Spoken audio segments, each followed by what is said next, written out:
Sir page reload हो गया था, 1 मिनट। मैं आप लोगों को कोई डैशबोर्ड दिखाता हूँ, जैसे एस बी एडमिन। देखो ध्यान से, उसको हम लोग व्यू करते हैं। देखो तो ये जो डैशबोर्ड आप देख रहे हो ना, लेफ्ट साइड में दिख रहा है, ये लेफ्ट साइड में मेनू है। स्क्रीन शेयर नहीं हुआ है। ओहो, 1 मिनट।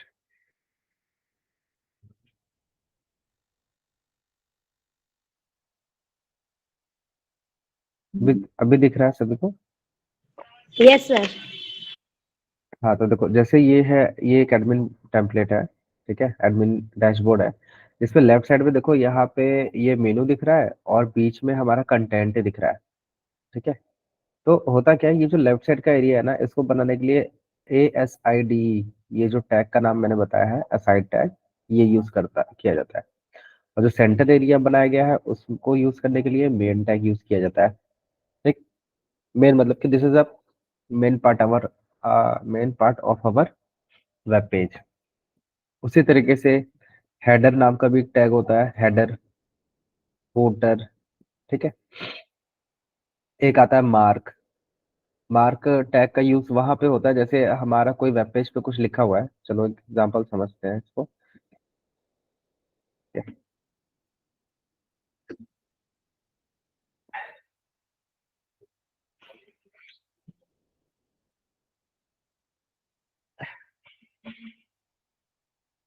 आज का एक नया फोल्डर बनाते हैं। सभी लोग आ गए? अभी अभी कोई मिसिंग है भाई?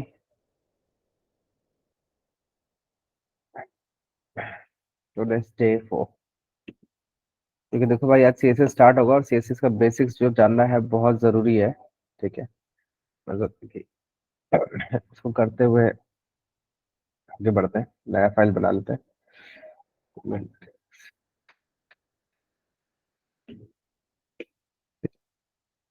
देखो, जैसे मैंने यहाँ पे एक पैराग्राफ लिखा ना, मैंने एक पैराग्राफ लिखा, बड़ा करता हूँ उसको मैं। और यहाँ पे कुछ टैग्स में यूज होता है, जैसे मैंने बोला कि सेक्शन टैग। ठीक है, सेक्शन टैग लिखा। सेक्शन टैग में मैंने यहाँ पे एक आर्टिकल लिखना, H1 tag.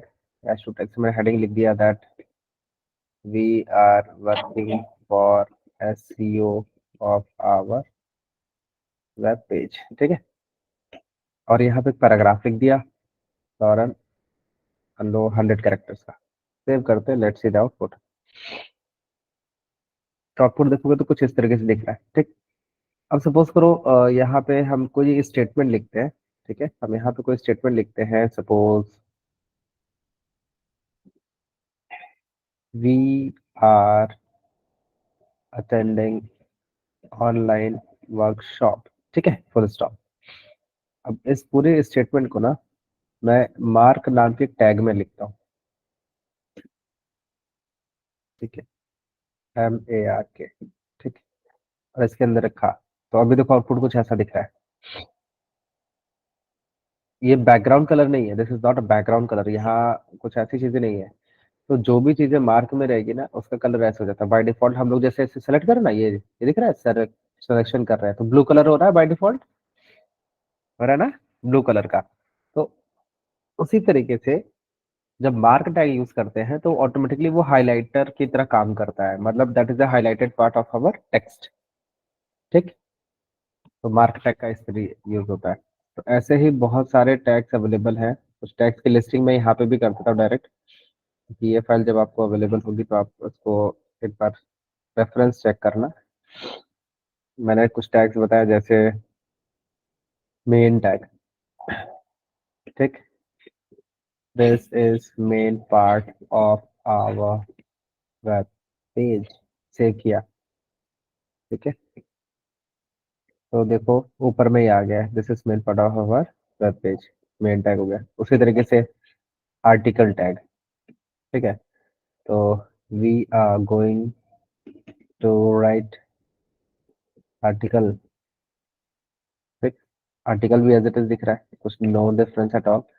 Section tag, this is first section. इसमें भी कोई डिफरेंस नहीं दिख रहा है, दिख रहा है ना वो, मतलब सब कुछ एज अ डिव काम कर रहा है। डिव के लिए मैंने बताया था ना स्टार्टिंग में कि डिव जो होता है वो ब्लॉक लेवल एलिमेंट होता है। ब्लॉक मतलब कि जो भी कहानी लिखोगे उसके बाद का जो कंटेंट होगा वो अगले लाइन से ही मिलेगा। ठीक है, ये हो गया हेडर। ये हेडर फुटर एग्जैक्टली वैसा हेडर फुटर है जो हमारे वेब पेज में जो हमारे नॉर्मल एमएस वर्ड में काम करता है टॉप और बॉटम के लिए। तो हेडर में मैंने लिख दिया दिस इज हेडर। ठीक है, उसी तरीके से फुटर।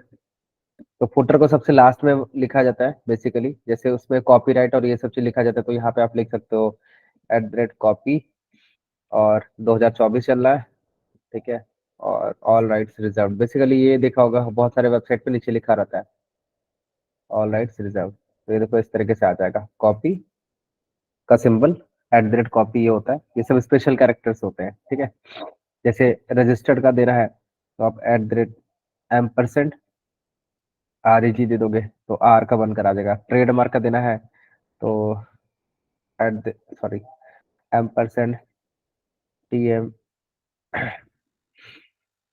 ऐसे लिख दोगे तो ट्रेडमार्क बनकर आ जाएगा। देखो TM दिख रहा है यहाँ पे दिख रहा होगा। मैं इसको बोल्ड में कर देता हूँ।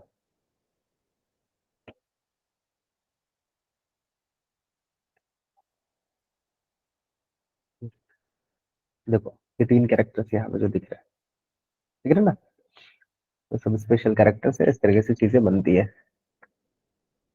ठीक, दिस वाज ऑल अबाउट। अच्छा, जैसे मैंने कुछ और बताया, फिगर टैग। इमेज टैग तो आप लोगों ने देखा, एक टैग होता है फिगर, FIGURE। ठीक है, फिगर टैग हम लोग बना सकते हैं। फिगर का कैप्शन होता है, मतलब इसमें इमेज होता है। ठीक है, तो ये सब कुछ सिमेंटेक टैग्स थे जो हम लोग HTML फाइल में यूज कर सकते हैं। बहुत रेयर होता है, लेकिन अगर आप अपने आर्टिकल को या ब्लॉग को या वेब पेज को आप चाहते हो आपकी रैंकिंग बहुत अच्छी आए, ठीक है, तो हमारे जो बॉट होते हैं ना, जैसे गूगल का बॉट होता है या क्रॉलर्स होते हैं, तो वो सब ये सब चीजों को ज्यादा जल्दी वो लोग अट्रैक्ट करते हैं चीजों को, कि अच्छा ये आर्टिकल लिखा हुआ, मतलब it is a blog. Example अगर देखना चाहोगे तो मैं आप लोग को एक ब्लॉगर दिखाता हूँ, मतलब गूगल ब्लॉगर, सुना होगा नाम आप लोगों ने, ब्लॉग स्पॉट। blogger.com पे जैसे किसी का ब्लॉग देखो लिखा ना, मेरे एग्जाम्पल दिखा रहा है, और कोई ब्लॉग ढूंढते हैं, ब्लॉगर और मान लो वेबसाइट इंफॉर्मेशन।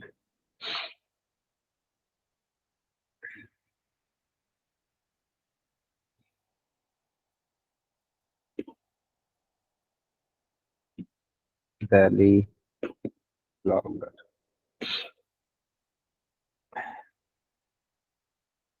URL में कहीं ब्लॉगर वाला कोई लिंक ही नहीं मिल रहा है इस पे। एक मिनट,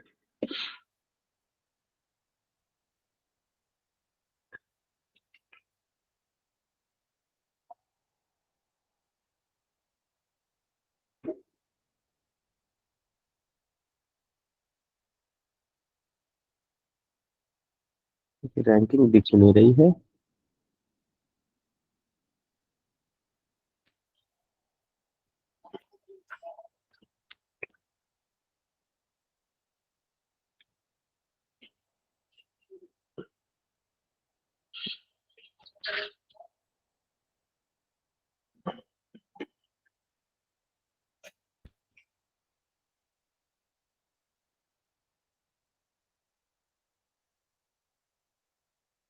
आ नहीं रहा, चलो खैर कोई नहीं। अच्छा, जैसे WordPress is it is also like a blog, wordpress.org। ठीक है, यहाँ पे भी आपको ब्लॉग की चीजें मिलेंगी, इंफॉर्मेशन मिलेगा, कोई भी न्यूज।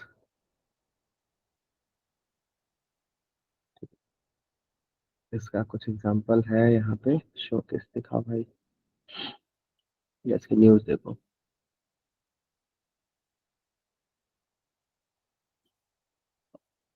तो देखो जैसे ये चीजें खुलकर आई ना, मैं अगर इसका सोर्स कोड आपको दिखाऊं, ठीक है, आर्टिकल, तो देखो ये देखो आर्टिकल टैग दिख रहा है, और जूम करता हूँ, देखो ध्यान से, देखो ये मेन टैग, ठीक है, ये रहा आर्टिकल टैग, ये रहा हेडर, है ना। तो बेसिकली क्या होता है कि हम अपने कंटेंट को जब चाहते हैं, देखो ये नेविगेशन बार के लिए था nav tag, control N A V, ठीक है। देखो ये नेविगेशन बार, देखो ये रहा फिगर, जो फिगर टैग बताया भी ना, फिगर, इसमें देखो, इसमें इसका ये लोगो इसने रखा हुआ है इन्फॉर्मेशन के लिए, ठीक है, और एसवीजी इमेज यूज किया है। तो इस तरीके से टैग्स यूज होते हैं, ठीक है। ये है, इतने नेविगेशन बार उसने बताया है, असाइड टैग भी होगा तब तो, असाइड टैग नहीं है तो ऐसे है, तो फुटर भी होगा, देखो फुटर। अच्छा, leave it as it is. सब लोग वो देखे होंगे ना, सरकारी रिजल्ट तो सभी लोग वेबसाइट कभी ना कभी देखे होंगे किसी पर्पज से अपनी जिंदगी में आप लोग। इसका सोर्स कोड मैं आपको दिखाता हूँ, देखो।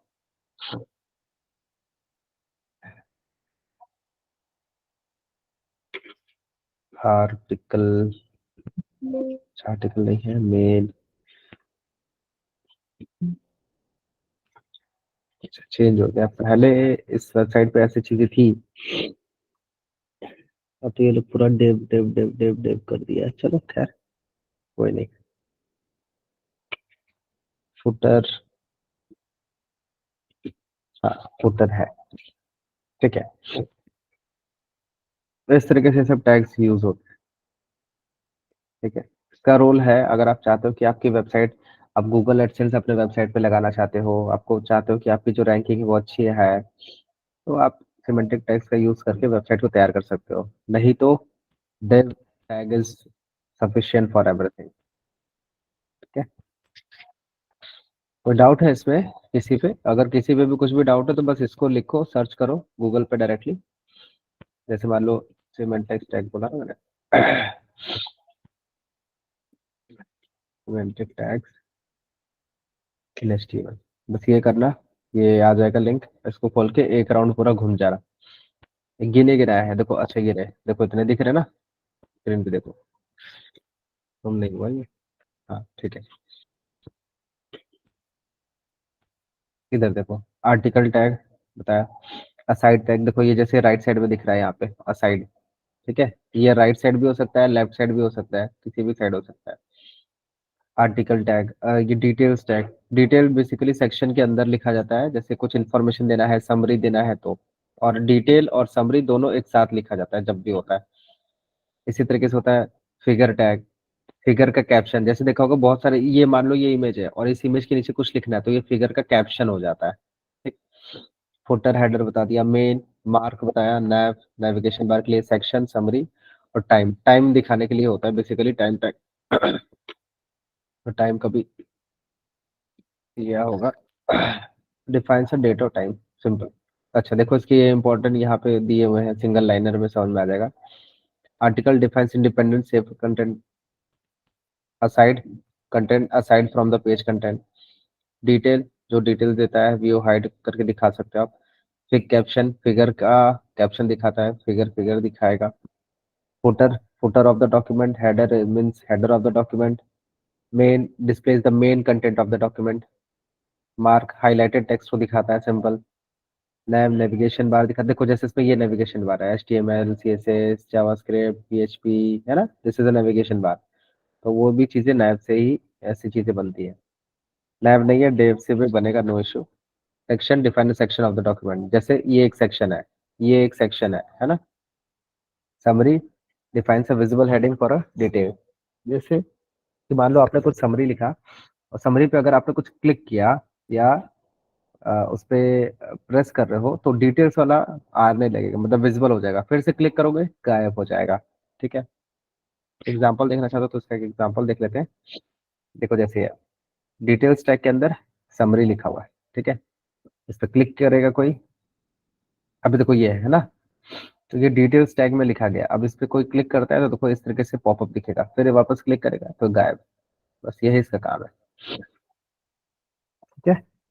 तो डिटेल समरी मैंने बताया हमेशा एक साथ यूज होते हैं, क्योंकि डिटेल्स के अंदर ही वो इन्फॉर्मेशन रहेगा, समरी लिखोगे तो किसका समरी लिख रहे हो वो बताते हो, है ना, वन लाइनर टाइप का। चलो, स्कूल बंद करते हैं, स्कूल बंद करते हैं।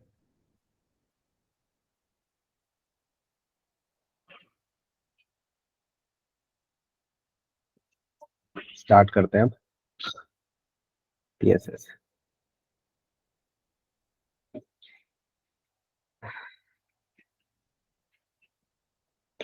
तो सीएसएस जानने से पहले ये जानो कि सीएसएस है क्या, क्यों है, रीजन क्या है सीएसएस होने का और ना होने का क्या रीजन है। अभी तक जो अभी आप लोगों ने काम किया है ना, जो भी वर्क किया है, दिख रहा है ना सभी को। तो अभी तक जो भी वर्क किया है दैट वाज एचटीएमएल। एचटीएमएल मतलब कि स्ट्रक्चर ऑफ वेब पेज। ठीक है, स्ट्रक्चर ऑफ वेब पेज मतलब आपको बताएगा कि आपका जो वेब पेज है वो ढांचा क्या रहेगा, उसमें टैग्स क्या है, कैसे वो एडजस्ट होंगे। अब आता है उसका भाई सीएसएस। ठीक है, ये बताता है how to style a web page. How to style a web page, ये स्टाइलिंग किसी भी तरीके से हो सकती है। जैसे सोचो, एक सिंपल सी बात सोचो कि आपको कॉलेज आना है, तो आप कॉलेज का ड्रेस पहन कर जाते हो अपने हिसाब से, हाँ, शू पॉलिश एंड एवरीथिंग। आपको पार्टी में जाना है तो वहां पे भी कॉलेज का ड्रेस पहन के चले जाओगे क्या? नहीं ना। तो हर एक वर्क के अकॉर्डिंग डिपेंड करता है कि हम उसकी स्टाइलिंग कैसे करेंगे, उसकी अ, उसका जो लुक एंड फील है वो कैसे दिखाएंगे। ठीक है, उसके लिए हम लोग सीएसएस यूज करते हैं। सीएसएस का फुल फॉर्म होता है कैस्केडिंग स्टाइल शीट। ठीक। अब ये कैस्केडिंग स्टाइल शीट किस पे काम करेगा? ये काम करता है टैग्स पर। किस पे काम करेगा? टैग पे काम करेगा। ठीक है, टैग बोले तो एलिमेंट जो है वो इसके इफेक्ट करेंगे। ठीक है, एलिमेंट्स क्या बिहेवियर या यू कैन से स्टाइलिंग, ये सेट करेगा हमारा सीएसएस। तो सीएसएस शुरू करने से पहले सीएसएस का सबसे इंपॉर्टेंट टर्म मिलता है सेलेक्टर। सबसे इंपॉर्टेंट टर्म सेलेक्टर। सेलेक्टर मतलब नाम समझ में आ रहा है कि सेलेक्ट करना है, you have to select something. आप एक शॉप पे गए हो और आपके पास 10 कपड़े सामने दिख रहे हैं, you have to select any one of that. You are, तो आप उसमें से कुछ चूज करोगे ना। उसी तरीके से हम इसमें सेलेक्ट कर, हमें कुछ भी इस पे स्टाइलिंग करनी है, वर्किंग करनी है, तो हमें इसे बताना पड़ता है कि ये स्टाइलिंग किस पर हो। तो ये तीन तरीके से हम लोग बता सकते हैं बेसिकली, टैग, आईडी या क्लास। टैग की बात करें तो एक पेज में जितने चाहे उतने टैग्स हो सकते हैं, है ना। एक पेज में जितने चाहे उतने टैग्स हो सकते हैं, जितने चाहे उतने आईडीज हो सकती है और क्लासेस हो सकते हैं। ठीक है,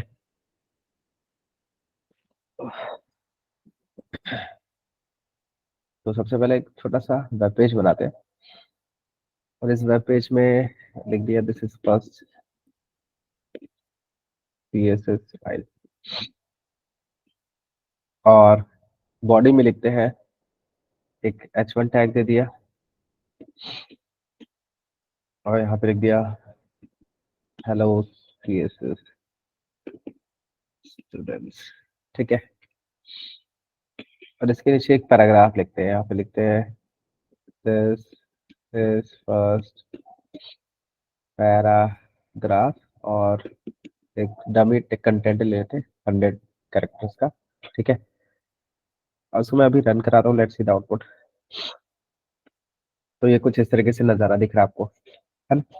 अब ये जो नज़ारा दिख रहा है, अभी आपको ऊपर में हेडिंग दिख रही है, नीचे में एक पैराग्राफ दिख रहा है, उतना मज़ेदार नहीं दिख रहा है। ठीक है, अगर मान लो इसी में मैं एक और हेडिंग नीचे दे देता हूँ, इस पैराग्राफ टैग के नीचे एक और हेडिंग दिया और यहाँ पे बोला हेलो एवरीवन। ठीक, ये हमारा हो गया हेलो एवरीवन। फिर उसके बाद एक और पैराग्राफ हम बना दिए, यहाँ पे लिख दिया हमने दिस इज सेकंड पैराग्राफ, और इसको भी दे दिया लॉरेंस, मान लो 50 कैरेक्टर्स। ठीक है, सेव करते हैं and this is our output, जो कि अभी दिख रहा है इस तरीके से। ठीक है, तो अब ये तो हमने बना लिया, हमारा एचटीएमएल तैयार हो गया। हमें इम्प्लीमेंट कैसे करना है? इम्प्लीमेंट करने का सीएसएस को तीन तरीके हैं। सीएसएस है क्या? एक स्टाइल शीट है। ठीक है, एक मिनट थोड़ा सा चेंज करते हैं भाई, मैं भूल गया था कि आप लोग ब्लैक एंड व्हाइट वाले लोग हैं। ठीक है, कि मैं दूसरे तरीके से काम करता हूँ ना। हाँ, ठीक है। तो सबसे पहला मैं आपको तरीका बता रहा हूँ जो है इंटरनल स्टाइलिंग। ठीक है, इंटरनल 3 तरीके से इम्प्लीमेंट करते हैं। ठीक है, वेज ऑफ इम्प्लीमेंटिंग। क्या मैंने लिख देता हूँ, how to implement, how to implement. पहला तरीका है इंटरनल, एक्सटर्नल और इनलाइन। ठीक है, अगर मैं इस इनलाइन को उठा के ऊपर रख देता हूँ, ठीक है, इसको पहले नंबर पे और दूसरे नंबर पे और इसको तीसरे नंबर पे, ये इसकी प्रायोरिटी भी यही होती है। मतलब सबसे पहले जो काम करता है वो इनलाइन, फिर इंटरनल, फिर एक्सटर्नल। ठीक है, प्रायोरिटी अभी समझाएंगे कैसे वर्क करेगा। तो मैं पहले इंटर इनलाइन एलिमेंट से स्टार्ट करता हूँ, इनलाइन से। ठीक है, इनलाइन का मतलब क्या समझ रहा हूँ कि उसी लाइन में, ये हमारा कमांड है, H1 टैग लिखा है मैंने यहाँ पे। तो इनलाइन करने के लिए सिंपली हम क्या कर रहे हैं, देखो स्क्रीन पे आप सभी लोग, जहाँ टैग स्टार्ट हो रहा है ना, वहां पे हम लोग एक एट्रीब्यूट यूज करेंगे। इस एट्रीब्यूट का नाम है स्टाइल। अब ये जो एट्रीब्यूट है स्टाइल इक्वल्स टू में लिखा, तो style it is a name of attribute. ठीक है, जैसे हम लोग यहाँ पे अगर अलाइन लिखते थे तो अलाइन क्या होता था, एक एट्रीब्यूट होता था। अलाइन इक्वल टू सेंटर लिख दिया तो बीचों बीच चला गया कंटेंट। ठीक है, सेव करते हैं इसको, लेट्स सी। राजीएन, ठीक है, सही है। आउटपुट देख, ठीक है, तो दिख रहा है ये सेंटर अलाइनमेंट हो गया। क्लियर है। तो इस तरीके से हमारा जो कंटेंट है वो सेंटर में चला गया। अब मैं इसको यहाँ से रिमूव करता हूँ। अब थोड़ा सा हम लोग यूज करेंगे स्टाइलिंग। ठीक, यहाँ पे लगा स्टाइल और मुझे सेंटर में करना था, मैंने यहाँ पे लिखा टेक्स्ट अलाइन और वो कह दिया इसको सेंटर में चले जाओ। तो देखो कंटेंट हमारा सेंटर में चला गया। मेरे को उसका कलर चेंज करना है, मैंने दे दिया कलर रेड, तो ये रेड कलर हो गया। मुझे इसका बैकग्राउंड चेंज करना है, तो मैंने बैकग्राउंड कलर येलो कर दिया। ठीक है, तो इस तरीके से हमने इसके साथ काम किया। और जो यहाँ पे मैंने H1 में किया स्टाइलिंग, तो ये सिर्फ पहले वाले H1 पे असर कर रहा है, ना कि दूसरे वाले पे। कहने का मतलब ये है कि ये जो H1 में हमने यहाँ पे जो भी वर्किंग लिखी है वो सिर्फ और सिर्फ इस पर्टिकुलर एलिमेंट पे ही काम करेगा, ना कि किसी और पे। ठीक है, तो ये होता है इनलाइन स्टाइलिंग। इनलाइन स्टाइलिंग मतलब जहाँ पे टैग आपका स्टार्ट हो रहा है वहीं पे आप स्टाइलिंग कर दिए इसका। इवन अगर आप इस पे चाहते हो कि इसका जो फॉन्ट साइज है वो इंक्रीज हो जाए, डिक्रीज हो जाए, या इस पे बॉर्डर लग जाए, बॉर्डर ले लेते हैं suppose 2 pixel solid blue colour का बॉर्डर ले लेते हैं। तो देखो ये सॉलिड ब्लू कलर का हो गया। ठीक है, तो 2 पिक्सल लिया मैंने, 20 पिक्सल कर देंगे तो और देखो हैवी दिखेगा, ऐसा दिखेगा। और सॉलिड लिया है, सॉलिड की जगह पे अगर मैं डैश ले लूँ तो ऐसे दिखेगा, इस तरीके से। ठीक है, तो डबल अंडरलाइन चाहिए तो यहाँ पे डबल लिख सकते हो, तो 2 अंडरलाइन दिखेंगे यहाँ पे इस तरीके से। ठीक है, तो ये हमारा जो अभी हमने किया, अभी जो मैं लिख रहा हूँ उस पर मत ध्यान देना। ठीक है, अभी वे ऑफ इम्प्लीमेंट पे समझो कि हम उसको कैसे अपने HTML के साथ लगाकर काम कराते हैं। ठीक है, क्योंकि अभी मैं तीनों तरीका बताऊंगा, फिर उसके बाद ये सब तो हम लोग पढ़ेंगे यार, ये सब अभी तो पढ़ना है, ये सब बड़ा मजेदार है। ये हो गया पहला तरीका, इनलाइन। ठीक, दूसरा तरीका, ठीक है, इनलाइन मतलब यहाँ पे मैं लिख देता हूँ इसी के आगे, return with style attribute inside the opening tag of HTML। ठीक है, ऑफ HTML मतलब कि HTML के नहीं, HTML मतलब कि जितने भी स्टार्टिंग टैग या ओपनिंग टैग हो गए उसके साथ आप लिख सकते हो, it will work fine. Okay, just like ये पैराग्राफ टैग है। ठीक है, मान लो इस पैराग्राफ के पास आए और हम चाहते हैं स्टाइलिंग लिखा और इसको बोल दिया कि देख भाई तेरा जो टेक्स्ट अलाइन है वो जस्टिफाई हो जाए, तो देखो ये दोनों तरफ से चिपक के आ जाएगा। अच्छा लग रहा है पढ़ने में, है ना, है ना, चाहे वो स्क्रीन जैसी भी हो, डजेंट मैटर। क्लियर। तो चलो अब पढ़ते हैं इंटरनल स्टाइलिंग। इंटरनल स्टाइलिंग कहाँ पे होता है, यहाँ पे मैं लिख देता हूँ पहले। इंटरनल स्टाइलिंग हम लोग करते हैं written inside head element, ठीक है, head element using style tag, ठीक, देखते हैं। तो यहाँ हेड है हमारा, हेड के अंदर टाइटल के जस्ट नीचे है और यहाँ पे लिख दिया स्टाइल। अब इस स्टाइल पे हम कुछ चीजें लिखने जा रहे हैं, ध्यान से लिखना, ठीक है। मैं यहाँ पे लिखने जा रहा हूँ कि अब स्टाइल तो लिख दिया, अब हमें बताना है कि मैं जो कहानी लिखने जा रहा हूँ वो वर्क किस पे करेगा, ठीक है, वो वर्क किस पे करेगा। इसी वर्क कराने के लिए हमने इस सेलेक्टर को ध्यान से देखा था, ठीक है। तो अगर मैं यहाँ पे ये बोलूँ कि मुझे H1 टैग पे काम कराना है, ठीक है, मैंने बोला कि H1 जो रहेगा उसका जो बॉर्डर हो वो 2 पिक्सल सॉलिड रेड कलर का हो जाए, ठीक है। तो देखो हमने लगाया, लेकिन ये ऊपर वाले पे असर नहीं किया, नीचे वाले पे असर कर गया, है ना। क्यों असर किया? क्योंकि मैंने यहाँ पे आपको देखो प्रायोरिटी बताई, मैंने कहा कि सबसे ज्यादा असरदार ये होता है, उसके बाद ये होता है, उसके बाद ये होता है। तो अगर इनलाइन में अगर बॉर्डर के बारे में बताया गया है, देखो यहाँ पे बॉर्डर के बारे में इनलाइन में बताया गया है, तो ये वाला उस पर असर नहीं करेगा। जिस पे नहीं बताया गया है, मतलब ये जो लास्ट वन में हमने लिया था हेलो एवरीवन, इस पे नहीं बताया गया था, तो वहां पे वो असर कर रहा है, ठीक है। अब जैसे मैंने यहाँ पे बोल दिया टेक्स्ट अलाइन, मैंने बोल दिया सेंटर हो जाओ, तो देखो वो बीच में कर देगा, ऊपर वाले पे असर नहीं करेगा क्योंकि वहां पे भी देखो टेक्स्ट अलाइन सेंटर ऑलरेडी लिखा हुआ है। अगर मैं इसको मिटा देता हूँ, इरेज कर देता हूँ, ठीक है, इसको इरेज कर दिया और इसको मैं अभी कमेंट कर देता हूँ, तो देखो ये लेफ्ट साइड में दोनों चिपक के आ रहे हैं। मैंने सेंटर अलाइनमेंट किया, दोनों पे असर कर गया, ठीक है। अब मैं लगाता हूँ पैडिंग, पैडिंग को मैंने बोल दिया कि चारों तरफ से 10 पिक्सल की दूरी बना लो, ठीक है। तो देखो ये इतना स्पेसिंग बढ़ गया चारों तरफ से, और नीचे वाले की भी स्पेसिंग इसकी बढ़ गई है, आप देख पाओगे ये देखो इस तरीके से, है ना। तो 10 पिक्सल की स्पेसिंग बना दी इसने, पैडिंग हो गया, ठीक। इसी तरीके से जैसे मान लो हमें पैराग्राफ टैग पी टैग पे काम करना है, पी टैग पे बोला कि मैं चाहता हूँ कि इसका जो बैकग्राउंड कलर है वो ब्लैक हो जाए, ठीक है। तो देखो ब्लैक हो गया, लेकिन ब्लैक पे टेक्स्ट तो नहीं दिख रहा है, तो हमने कहा कि जो कलर है, कलर मतलब फॉन्ट कलर, वो व्हाइट हो जाए, तो ये कुछ इस तरीके का दिखेगा।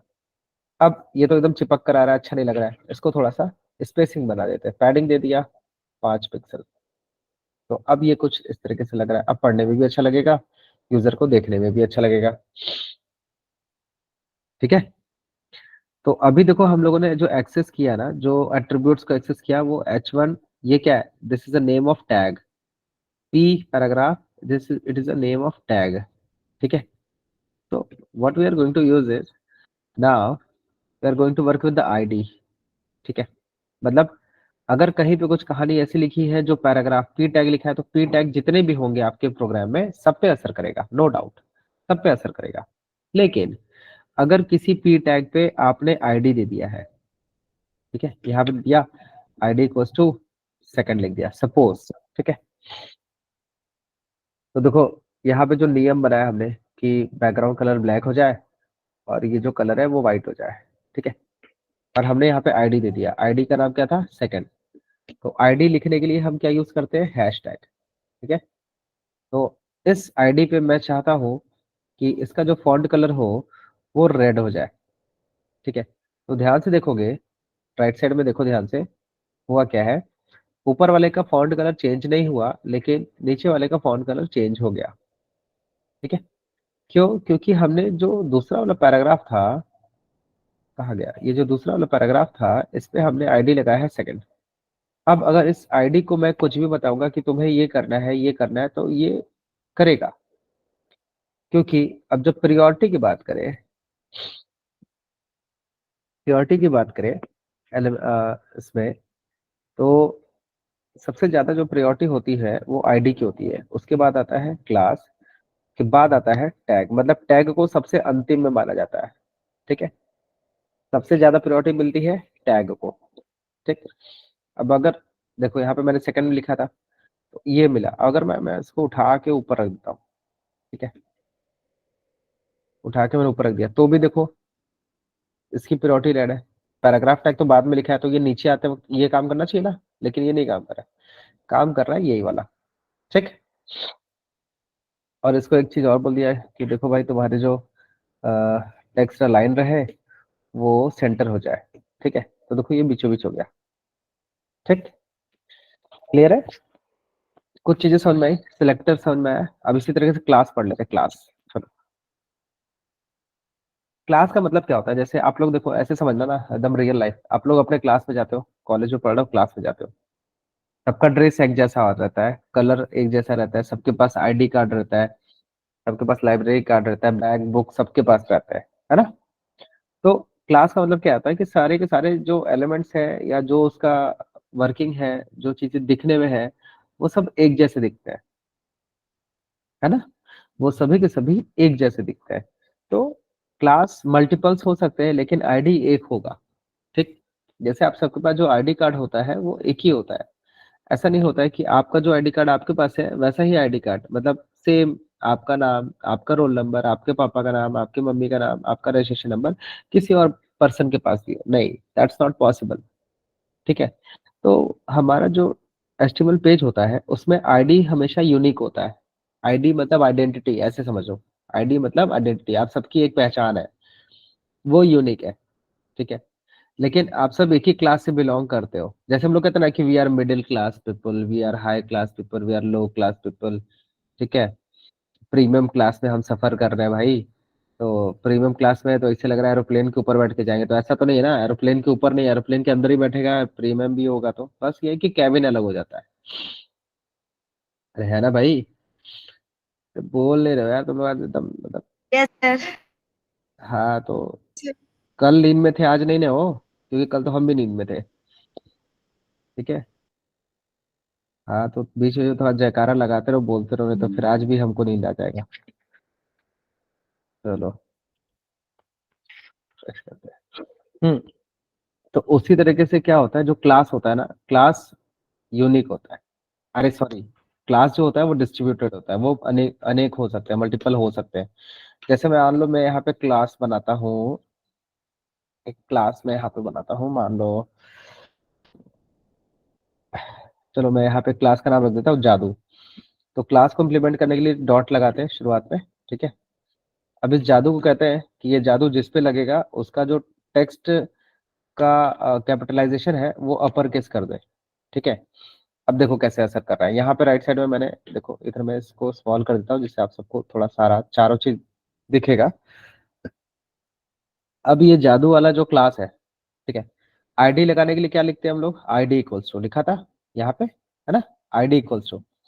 अब मान लो मुझे इसी में जो ये कंटेंट लिखा हुआ है इसको सारे को कैपिटल लेटर करना है, तो मैंने यहाँ पे बोल दिया कि देख भाई मेरे पास एक जादू नाम का क्लास है, उसको लगाते ही लाइव झिंगा लाला और तुम कैपिटल हो जाओगे, तो देखो दिख रहा है नीचे में, सब कैपिटल हो गए। इसी तरीके से ये जो हेलो एवरीवन लिखा है, अगर मैंने इसको बोल दिया कि देखो भाई मेरे पास एक क्लास है जिसका नाम जादू है, तो ये लगते ही देखो वो भी कैपिटल लेटर में हो गया पूरा, दिख रहा है। उसी तरीके से ये सबसे ऊपर में बैठा है, हेलो सीएसएस स्टूडेंट, ठीक। Hello CSS student. तो हम सीएसएस स्टूडेंट के पास आगे, कहाँ गया, ये रहा। तो हमने इसको बोला कि देखो भाई मेरे पास एक क्लास है जिसका नाम है जादू, इसको लगाओगे तो तुम कैपिटल हो जाओगे, ठीक है। तो ये जो क्लास है देखो, तीन जगह मैंने इसको लिखा और तीनों पे असर कर गया, ठीक है ना। तीन जगह मैंने इसको लिखा और तीनों पे असर कर गया, तो मतलब कहने का ये सेंस है कि जो उस क्लास से बिलोंग कर रहा है वो उसकी प्रॉपर्टीज को बियर अप करेगा, ठीक है। जैसे जो, मान लो अभी इस ऑनलाइन वर्कशॉप में है तो डेफिनेटली आप आए हो तो सीखोगे ही कुछ ना कुछ, भले सामने टीवी में मैच चल रहा, लोग चला ही रहते हैं, है ना। तो कुछ ना कुछ तो मिलेगा ही, ये तय है, इट्स फिक्स्ड। अब जैसे जादू लिया, अब जादू की जगह मैं एक और ले लेता हूँ, अ, एक जादू ले लिया, एक ले लेता हूँ काजू नाम से, ठीक है। तो काजू को बोल दिया कि भाई जो तुम्हारा रहे तो तुम स्पेसिंग बढ़ा देना, दूरी थोड़ी सी बढ़ा देना, जो भी कंटेंट है, जैसे वर्ड स्पेसिंग होता है, वर्ड स्पेसिंग बढ़ा देते हैं हम लोग। वर्ड स्पेसिंग को मैं करता हूँ कि 5 पिक्सल्स की गैपिंग बढ़ा देना, ठीक है। अब जैसे मान लो जो ये वाला है, ठीक है, सेकंड पैरा, इसको मैंने बोला क्लास काजू, सेव किया, तो देखो ये गैपिंग बढ़ा दिया, दिख रहा है। तेरे को ये समझ में नहीं आ रहा होगा, मैं थोड़ा लेटर स्पेसिंग भी बढ़ा देता हूँ। वर्ड स्पेसिंग तो बढ़ा ही है, लेटर स्पेसिंग भी बढ़ा देता हूँ। लेटर स्पेसिंग दे देता हूँ मान लो 2 पिक्सल्स। ठीक है, तो अब देखो लेटर्स के बीच में भी दूरी हो गई। वर्ड स्पेसिंग तो जो दिया था वो दिया था। और अगर लाइंस की हाइट बढ़ानी है तो वो भी बढ़ा सकते हैं। इसको दे दिया मान लो मैंने 10 पिक्सल, तो ज्यादा कम हो गया, 15 पिक्सल ले लेते हैं, 25 ले लो भाई। देखो ये लाइंस की गैपिंग हो गई, है ना। तो इस तरीके से, अरे गैपिंग नहीं मजा आ रहा होगा आप लोगों को, फॉन्ट की साइज बढ़ाते हैं। फॉन्ट साइज, तो उसको बोल दिया मान लो 18 पिक्सल काफी है, क्योंकि ठीक है, नहीं मजा आ रहा 18 पिक्सल तो 28 पिक्सल ले लो। ठीक, तो इस तरीके से हमारा जो कंटेंट है, मतलब जिस पे जो क्लास आप लगाओगे, तो क्लास ये नहीं कहता कि मुझे किस पे लगा रहे हो, क्लास कहता है कि मुझे जिस पे लगा दोगे मैं उसको वैसा अपने जैसा बना दूंगा।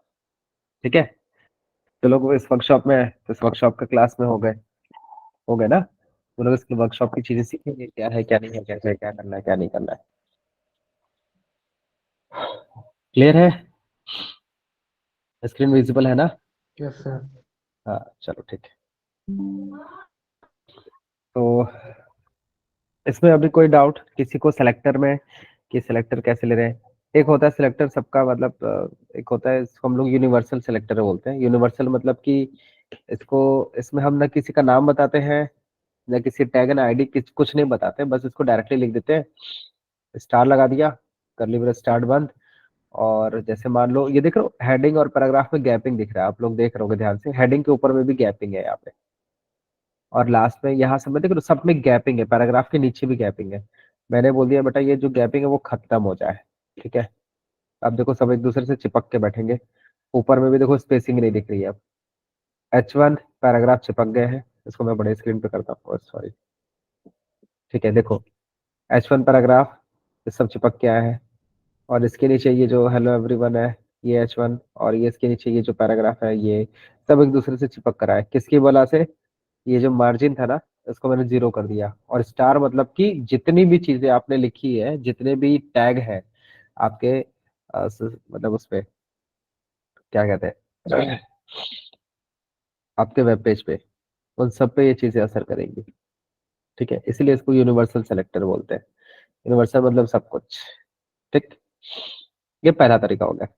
अच्छा एक चीज सोचो कि जैसे मैंने यहाँ पे लिखा हुआ H1, मैं चाहता हूँ यही H1 वाली जो चीजें हैं वो पैराग्राफ पे भी हो, तो मैंने H1 कॉमा P लिख दिया, तो ये भी ये दोनों पे काम करेगा। कॉमा लगा दिया तो दोनों पे काम करेगा।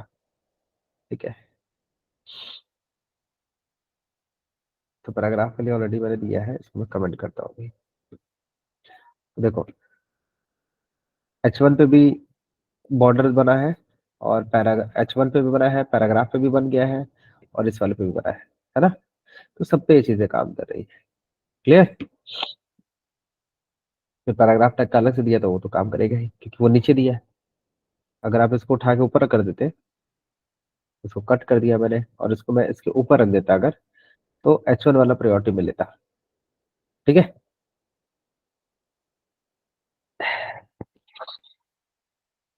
क्लियर है अभी सिलेक्टर कैसे काम कर रहे हैं, क्या है क्या नहीं। इसमें किसी को कोई डाउट है तो एक बार पूछ लो, नहीं डाउट है तो आगे बढ़ा जाए।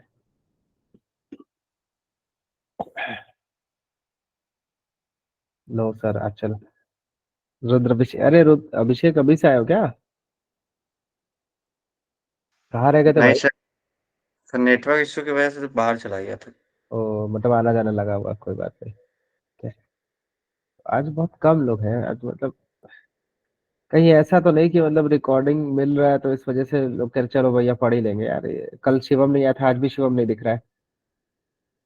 वरुण राजपूत गायब है, सागर सिंह गायब है, मुस्कान गायब है, ये गर्ल 0810 पता नहीं कौन है ये भी गायब है, अमर गायब है, और ये BCA रोल नंबर जो भी है वो भी गायब है। भाई ऐसा रहेगा ना तो अब हम पता है क्या करेंगे, ये जितने लोग यहाँ प्रेजेंट दिख रहे हैं ना उन्हीं तक वीडियो जाएगा बस, ये मेहरबानी करेंगे हम। क्योंकि भाई थोड़ा सा जब चीजें छूटेंगी ना तो तब जीवन का आनंद मिलता है, ऐसे नहीं मिलता है। हाँ, चलो अब बढ़ते हैं थोड़ा सा आगे, ठीक है। अभी इसमें कोई डाउट नहीं है, सिलेक्टर में कोई डाउट नहीं होना चाहिए। और अभी वे ऑफ इम्प्लीमेंटेशन हमने जो बताया है दैट इज इनलाइन, अरे सॉरी इंटरनल, ठीक है। इंटरनल मतलब कि सेम एचटीएमएल फाइल में स्टाइल टैग लिख दिया और कहानी घर घर की भर दी, ठीक।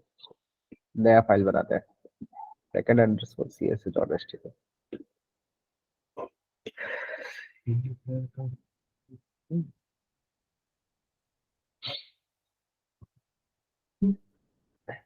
ठीक है, यहाँ से स्टार्ट करते हैं, इसको रन करा देते हैं पहले, थोड़ा अच्छा दिखेगा। चलो, H1 टैग लिया, यहाँ पे लिख दिया सेकंड पेज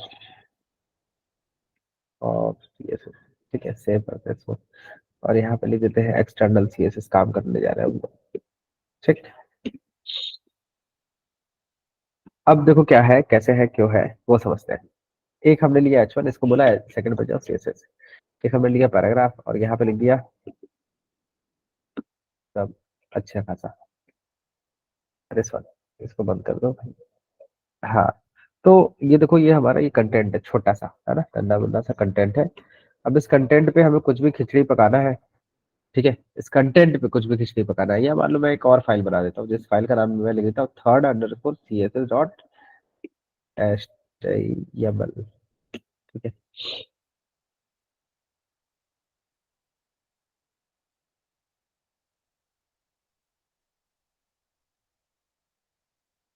कोई ऐसा नहीं बचा है ना जो जिसके पास इंफॉर्मेशन नहीं गया था कि आज क्लास है नहीं है, क्योंकि एक मैसेज आया हुआ है मेरे पास और मैं लगा भाई वो है कि नहीं, पड़े है कि नहीं भाई।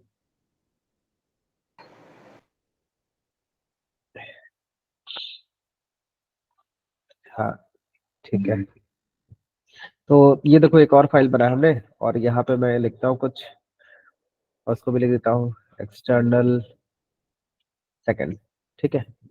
और यहाँ पे एक H1 टैग या H2 टैग ले लेते हैं, सपोज H2 टैग ले लिया और यहाँ पे लिख दिया थर्ड पेज ऑफ सीएसएस, ठीक है। सेव करता हूँ, पैराग्राफ टैग लगाया और उसमें लिख दिया 100 कैरेक्टर्स और एक और H2 टैग लिखा और उसमें लिखा हेलो बनारस, ठीक है।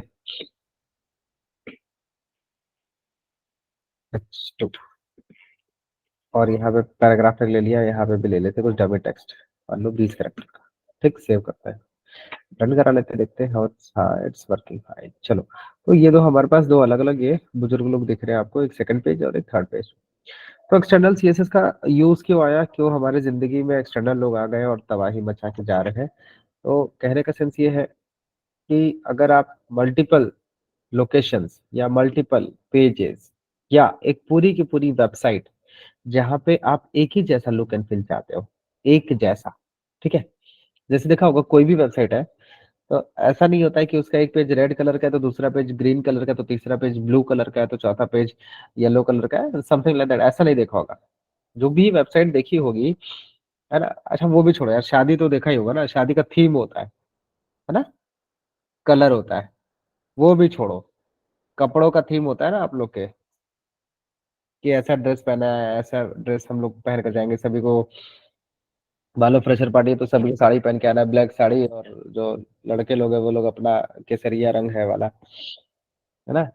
तो एक थीम, एक वे होना चाहिए, कॉमन एट्रीब्यूट्स होने चाहिए, सबका एक जैसा लुक एंड फील होना चाहिए, देख के लगे कि हाँ भाई सभी यही क्या है। ये नहीं पता चला कि कोई धोती कुर्ता है और कोई लंगोट पहन के चला आया, है ना, नॉट लाइक दैट। तो कहने का सेंस ये है कि यहाँ पे यूनिकनेस दिखानी है, एक थीम बनाना है, सारे पेजेस एक ही जैसे दिखाने हैं, तो उसके लिए हम लोग एक्सटर्नल सीएसएस यूज करते हैं। तो अब एक्सटर्नल सीएसएस के पास गए और यहाँ पर मैंने बोला कि देखो भाई, जो तुम्हारा H1 टैग है, H1 टैग का जो कलर है ना, कलर कलर मतलब कि फॉन्ट कलर, ठीक है, वो एक्वा कलर कर देना। और जो बैकग्राउंड कलर है वो कर देना थोड़ा सा डार्क वाला, थोड़ा सा डार्क मतलब आ रहा चॉकलेट, चॉकलेट कलर भी होता है, पता ही नहीं था। चलो ठीक है, यही सही, ठीक है। अब इसको, ये अभी हम लोगों ने खोला सेकंड पेज वाला, ठीक है। अब इसमें हमें उसको लिंक कराना है। तो लिंक कराने के लिए, चूंकि सीएसएस वीएस कोड इतना आसान है कि आपको मेहनत नहीं करना है, यहाँ पे बस बोलो लिंक करना है किसको, CSS को, और फाइल का नाम दे दो। तो देखो चॉकलेट पे ब्लू कलर दिख जाएगा, ठीक है। इसी तरीके से the same way we are going to work, कि मैं अभी क्या करता हूँ ना, इसको थोड़ा उठा के ऐसे नीचे लेते आता हूँ, जिससे दोनों जगह पे चेंजेस होंगे तो आप सबको दिखेगा कि कुछ तो हो रहा है। यहाँ पर आ गए और यहाँ पे भी मैं सेम फाइल को लिंक करा देता हूँ, ठीक है, सेम। तो अभी यहाँ पे मैंने H2 के बारे में कुछ नहीं लिखा है, यहाँ पे मैं H2 के बारे में भी लिख देता हूँ।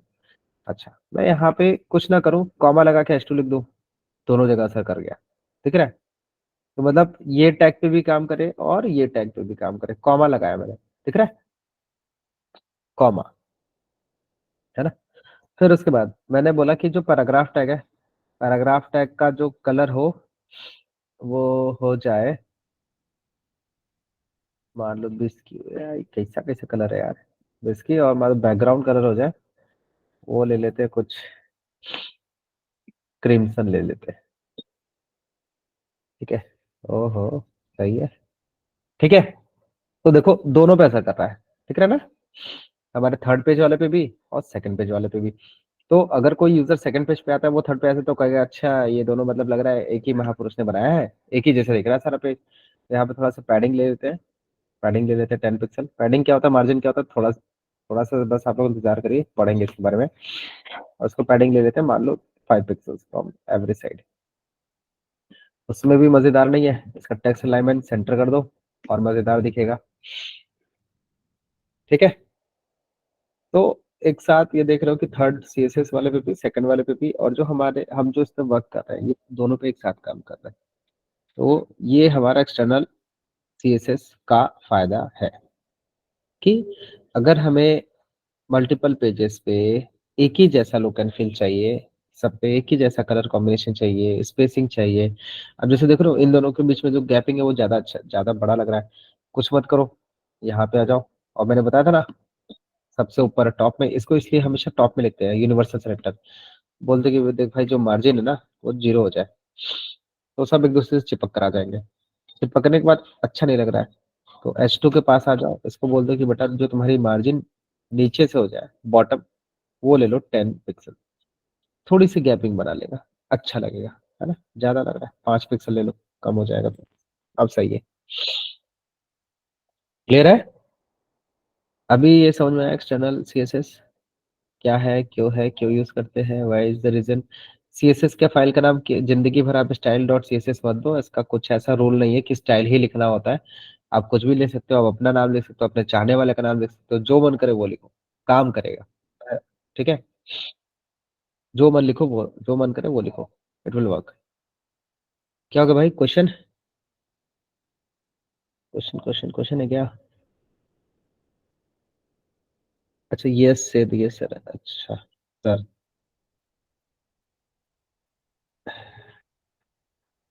हमको लगा भाई कुछ नहीं आ रहा है, आप लोग सवाल वाल एक दूसरे से पूछा पूछी कर रहे हैं। अरे हमारा दूसरा वाला HTML फाइल कहाँ है, तो बंद कर दिए क्या, चलो खैर कोई नहीं। ये समझ में आया, क्लियर है सबको। तीन तरीके से जो इम्प्लीमेंटेशन होते हैं CSS के, CSS का बहुत इंपॉर्टेंस है। कुछ आप लोग को एडवांस चीजें मैं इसमें जरूर बताऊंगा भाई, कि इतना मेहनत से आप लोग आए। सर एक्सटर्नल में भी आईडी क्लास यूज कर सकते हैं ना। बिल्कुल बिल्कुल धुआंधार, चलो यूज कर लेते हैं। एक आईडी बनाया मान लो फर्स्ट के नाम से, ठीक है, एक आईडी बनाया फर्स्ट के नाम से, इसमें ले दिया जिसके पीछे ये आईडी फर्स्ट हो जाए, उसका जो फॉन्ट कलर हो जाए ना, फॉन्ट फॉन्ट साइज हो जाए, या फॉन्ट फैमिली कुछ रंगीन ले लेते हैं, मान लो ये ले लेते हैं बताना, ठीक है। अब किसी में भी जाओ, मान लो सेकंड वाले में गए और यहाँ पे आईडी, इसकी जो आईडी है वो फर्स्ट कर दिया, ठीक है। तो देखो इसका जो फॉन्ट का स्टाइलिंग वो देखो चेंज हो गया है, दिख रहा है ना, सेकंड पेज ऑफ, तो इस तरीके से आईडी हो गया। अब इसी तरीके से जैसे ये मान लो क्लास, यहाँ पे क्लास ले लेते हैं, क्लास ले लिया, इसको बॉक्स के नाम से क्लास ले लिया, ठीक है। स्टाइल में गए और एक क्लास बना देते हैं डॉट बॉक्स। इस बॉक्स को कह देते हैं कि मेरी जो चौड़ाई हो वो 200 पिक्सल हो जाए, और इसकी जो हाइट हो वो भी 200 पिक्सल हो जाए। तो देखो ये ऐसे एडजस्ट हो गया 200 बाई 200। और इसको बोलता हूँ मैं, जो इसकी मार्जिन हो वो 0 ऑटो हो जाए, ठीक है। तो कोई ये बीचों बीच आ गया एकदम कंटेंट जीरो ऑटो। में एक दिन बता रहा था ना कि जीरो ऑटो नाम का कुछ होता है, आप लोग पता नहीं थे कि नहीं। लास्ट में हाइट को मैं कमेंट कर दूं तो हाइट कंटेंट के हिसाब से एडजस्ट हो जाएगा। देखो ऐसे, देखो ऐसे आ जाएगा कंटेंट पूरा।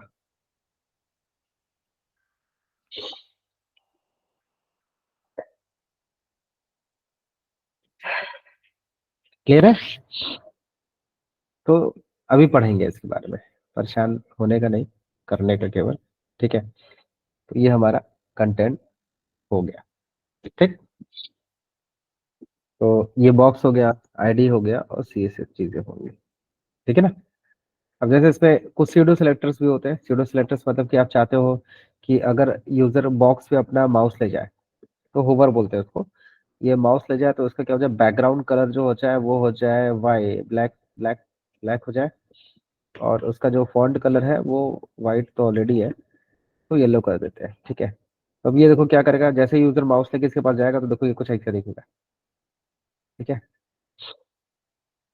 तो ये कुछ भी हो सकता है, कुछ भी मतलब कि कुछ भी बॉर्डर रेडियस भी हो सकता है। इसको मैंने कह दिया कि जैसे यूजर इस पे ले गया तो उसका जो बॉर्डर रेडियस है वो मान लो 20 पिक्सल्स हो जाए, तो ये देखो ये ऐसा हो जाएगा, कर्व शेप में हो जाएगा। ठीक है, तो उसको लगा लाला तो लाइव झिंगा लाला। पढ़ेंगे इसको आगे। क्लियर है? इसमें कोई डाउट? आगे बढ़ा जाए। इस पे ध्यान मत देना भाई, होवर ओवर उसको पढ़ा जाएगा हम लोग अभी थोड़ी देर बाद। क्लियर है? सर हाँ यस बोलो। सर। थर्ड एचटीएमएल फाइल दिखाइएगा सर। थर्ड हाँ थर्ड सीएसएस सिस्टम। हाँ हाँ, इसको रन कराते हैं। हाँ बोलो बेटा, ये है थर्ड सीएसएस। इसमें मैंने कुछ बस लिख देखना दिया। था सर, देखना था वो लिंक बस वाला देखना था पार्ट। बस यही लाइन लिखना है, सिंपल। ये ओके सर, लाइन दोनों में सेम है। ठीक है सर, वही देखना था बस। ठीक। हाँ पूछो शिवांश, क्या पूछना है? If we are giving inline session, internal session, external session in the same file, then which will work in and by priority? Exactly the same answer I have given at at at this 1 2 3 लिखा है ना मैंने। चलो दिखाते हैं, example से देख लेते हैं भाई क्या लिखने को बचा है। देखो थर्ड वाले में मैं इंप्लीमेंट करता हूँ, ध्यान से देखना। मैंने ये जो पैराग्राफ है इसको रन करा लेते हैं पहले। This is our output. ठीक, मैं इस पैराग्राफ टैग के पास आया और यहाँ पे आके मैंने बोला स्टाइल, मैं इनलाइन लिखने जा रहा हूँ, ध्यान से समझना। ठीक है, या इनलाइन से पहले अभी तो देखो एक्सटर्नल वाला काम कर रहा है ना, बैकग्राउंड कलर ये जो भी है और वाइट ये वह है।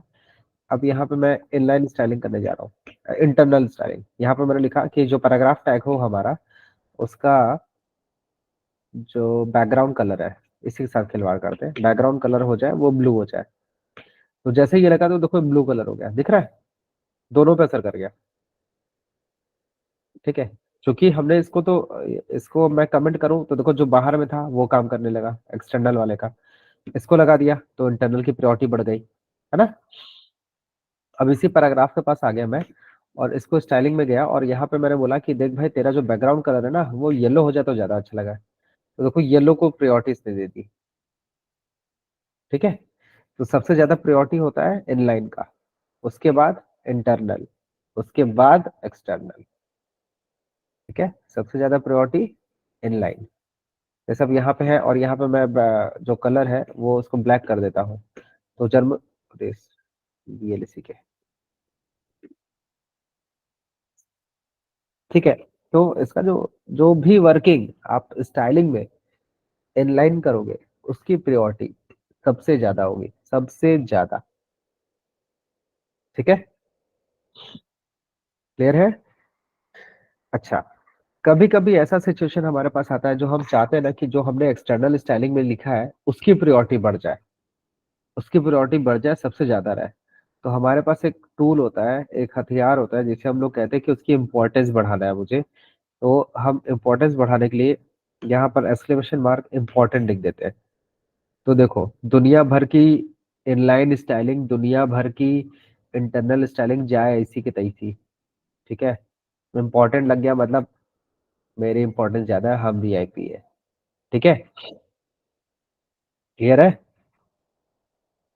तो ये चीजें होती है। जैसे कभी कभी हम लोग ऐसी चीजें यूज करते हैं और हम चाहते हैं कि हमारा जो लिखा हुआ है वही फॉलो हो। इंटरनल में क्या हो रहा है, इनलाइन में क्या हो रहा है, नहीं मतलब एक्सटर्नल जो हमने लिख दिया वही रहे। तो यहाँ पे एक्सक्लेमेशन मार्क और इम्पोर्टेंट जिसको आपको फॉलो कराना है। ठीक है, जैसे मान लो ये जो कलर है, मैं चाहता हूँ यही कलर हमेशा फॉलो हो, तो यहीं पे इसके आगे लिख दो इम्पोर्टेंट, खत्म बात, यही कलर को फॉलो किया जाएगा हर जगह। ठीक है, क्लियर है भाई? अभी कोई डाउट? मैंने देखो दोनों तरीका बता दिया।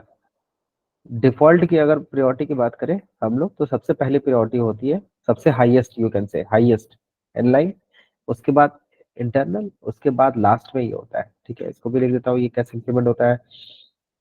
Return with new CSS file and that file is linked to our HTML file using link tag।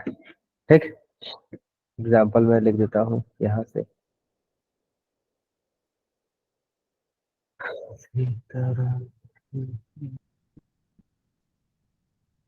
ठीक, एग्जाम्पल ये है। ठीक है, अभी कोई डाउट किसी को, कुछ पूछना है इतने में, छोटे सी चीजों में? सर लेकिन इनलाइन और इंटरनल और एक्सटर्नल जो है हाँ उसमें हाँ, सबसे अच्छा यूज कौन सा होता है? सबसे ज्यादा यूज एक्सटर्नल होता है। अच्छा, सबसे ज्यादा यूज ओके सर। इसलिए होता है क्योंकि आप वेब पेज बना रहे हो। अगर एक ही वेब पेज है तो आप इंटरनल यूज कर सकते हो। इंटरनल मतलब कि यहाँ पे ऐसे स्टाइल टैग लगाकर यूज कर सकते हो अगर आपका सिंगल वेब पेज है। लेकिन अगर आप मल्टीपल वेब पेजेस, एक छोटा सा एग्जांपल दिखाता हूँ। जैसे मान लो ये आराध्य की वेबसाइट देखते हैं। ठीक है, देखो जैसे ये एक छोटी सी वेबसाइट है ना। इस वेबसाइट पे अभी सामने जो चीजें दिख रही हैं या जो वेब पेज आ रहा है, ठीक है, कलर कॉम्बिनेशन देखो, ये कलर हो गया, और यहाँ पे भी सेम वही दो कलर को लेके पूरा वेब पेज बना है ना, लाइट कलर्स पे है, चीजें हैं जो भी है। ठीक है, अब जैसे अब हम अबाउट अस पे गए, ठीक है, तो अबाउट अस पे अगर हम जाते हैं तो वहां पे भी सेम कलर कॉम्बिनेशन मिल रहा है। ठीक है, सेम कलर कॉम्बिनेशन, सेम चीजें हैं, उसी तरीके से लिखी हुई हैं। अच्छा, सपोज हम सर्विसेज में गए, तो सर्विसेज में जाने के बाद भी सेम वही कलर कॉम्बिनेशन। ऐसा है क्या कि वहां पे मतलब लाइट, मतलब ये ब्राउन, सॉरी ये ऑरेंज कलर जो है यहाँ पे कुछ और दिख रहा है ना। ब्लॉग में गए तो ब्लॉग में भी इसी तरीके से चीजें दिख रही है ना।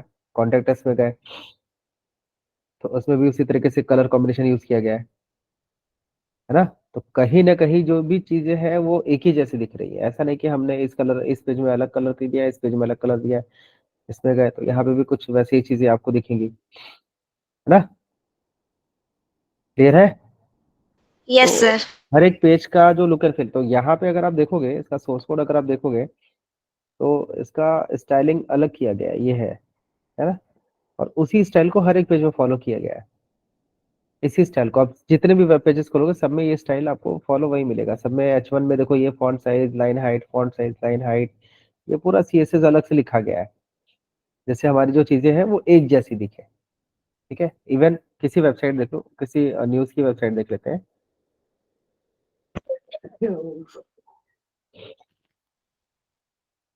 ये न्यूज की वेबसाइट देखते हैं अगर, तो द हिंदू।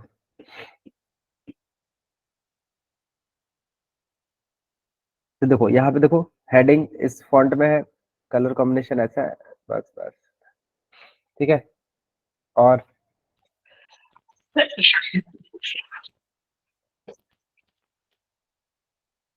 यहाँ पे जैसे मैं अगर किसी भी आर्टिकल पे भी क्लिक करता हूँ तो आर्टिकल का कलर कुछ इस तरीके से है, और हेडिंग का साइज जितना है, सारी चीज इतनी है। तो हर एक पेज पे आप अगर देखोगे तो स्टाइलिंग एक जैसा दिखेगा आपको। ऐसा नहीं है कि किसी और पे कुछ और किसी और पेज पे कुछ और दिख रहा हो, ऐसा कुछ भी नहीं है। ठीक है, तो पूरे वेब पेज में आपको एक ही जैसा लुक एंड फील मिलेगा। क्लियर है? ओहो।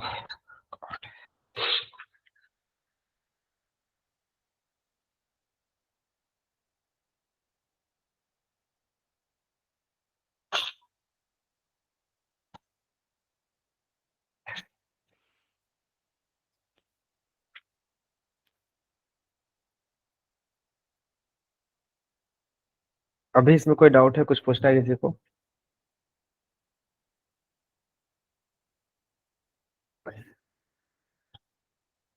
किसी को कुछ भी पूछना है तो हाँ पूछो। हाँ सर चलिए सर। पूछ लिए, क्लियर हो गया। अच्छा ठीक है। अभिषेक कुछ पूछना है? रुद्रा, अभिषेक।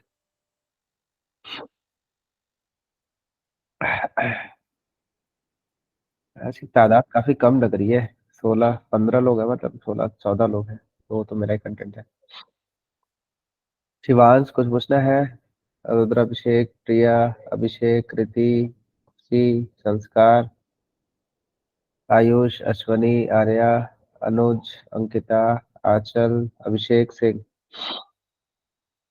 गिन के 14 लोग हैं। देखो कोई नहीं पूछता ना, तो इसका मतलब कि या तो उसको आ नहीं रहा है या तो ज्यादा आ रहा है। क्या स्टेटस है आप लोग का, आ नहीं रहा है कि ज्यादा आ रहा है?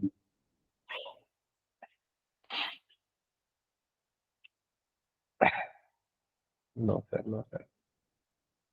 चलो ठीक है, तो किसको प्रायोरिटी देना चाहिए? किसकी प्रायोरिटी सबसे ज्यादा होगी अगर तीनों एक साथ इम्प्लीमेंट है तो?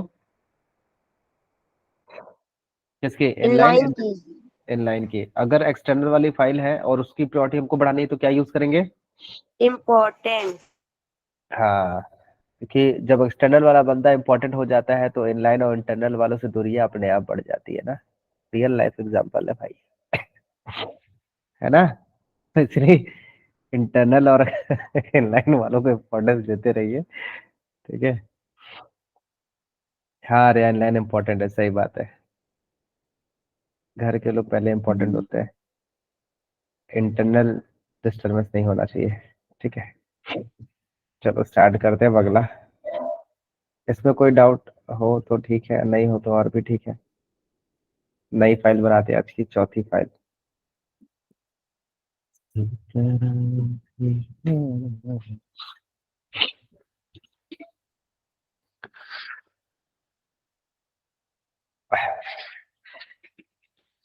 तो अब हम लोग देखेंगे इसमें कि इसे इम्प्लीमेंट तो कर लिया, कैसे करना है, क्या करना है, क्या नहीं करना है। अब CSS से कर क्या क्या सकते हैं वो देखेंगे। ठीक है। तो सबसे पहले अभी मैंने आप लोगों को बताया सेलेक्टर और हाउ टू इम्प्लीमेंट। अब बताते हैं प्रॉपर्टी और वैल्यू। ठीक है। तो होता क्या है कि जब पैराग्राफ टैग में कुछ लिख दिया जाता है, मान लो 10 कैरेक्टर्स ही ले लेते हैं, उसको रन करा लेते हैं। ठीक है। कंट्रोल जेड कर देते हैं, ऑल्ट जेड। तो यहाँ पे भी ले लेते हैं सपोज फोर्थ, FOURTH CSS। ठीक है। और मैं यहीं पे इनलाइन ही बता देता हूँ क्योंकि थोड़ा सा आसानी रहेगा। अब जैसे मान लो ना कि हमें किसी पे भी लिखना है, मैं यहाँ पे अगर यहाँ पे डायरेक्टली लिख दूँ कि टेक्स्ट अलाइन सबका सेंटर हो जाए। ठीक है। तो देखो ये काम नहीं करने वाला, क्योंकि ये किसके लिए काम करे ऐसा हमने इसको कहीं नहीं बताया है ना। तो हमें यहाँ पे ये करली ब्रेसेस और ये टैग का नाम बताना पड़ेगा। अब इस करली ब्रेसेस के बीच में, ये जो दो करली ब्रेसेस है इसके बीच में पूरी कहानी जो भी लिखी जाएगी वो दो शब्दों में होगी, की और वैल्यू। ठीक है। की मतलब कि what is the name of that property, what is name of that property that you are going to implement. ठीक है। तो दुनिया का कोई भी CSS आप लिखोगे, चाहे वो स्टाइलिंग इनलाइन में भी लिख रहे थे हम लोग। ओपन करता हूँ मैं, यहाँ पे लिखा था ना, कहीं कहाँ लिखा था भाई, थर्ड वाला में लिखा था शायद, हाँ ये। तो यहाँ पे भी हम लोग वही कहानी लिख रहे हैं, this is the key. Key मतलब the property that we are going to implement. Oh God.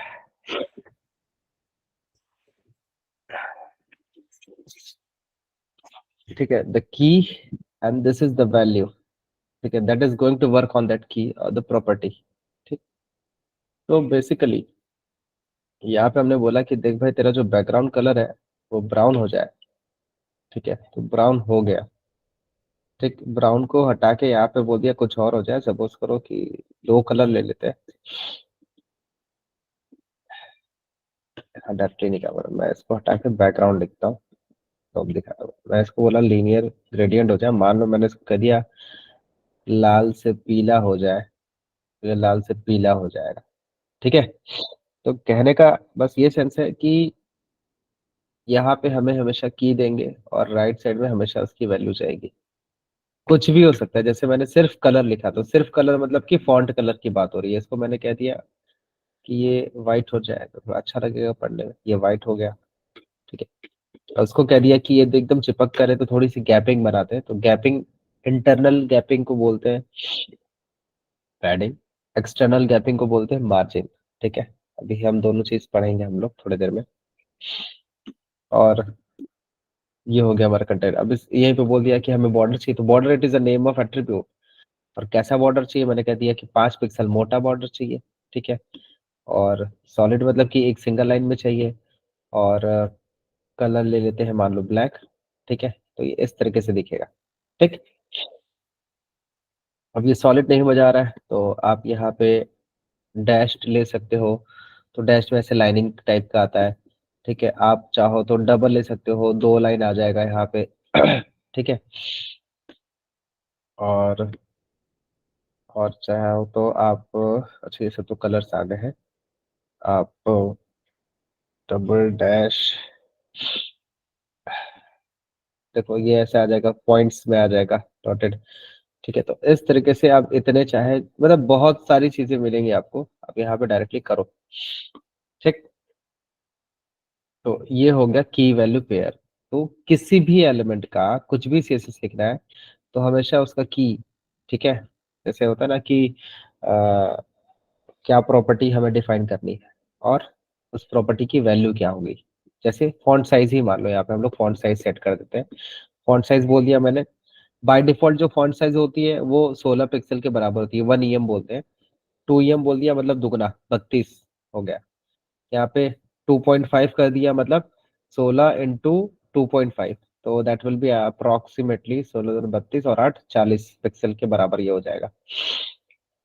ठीक है, 2.5 गुना एम्फेसिस हुआ इस तरीके से। ठीक है, तो ये हम लोग वहां पे यूज करते हैं, इसी तरीके से वर्किंग होता है।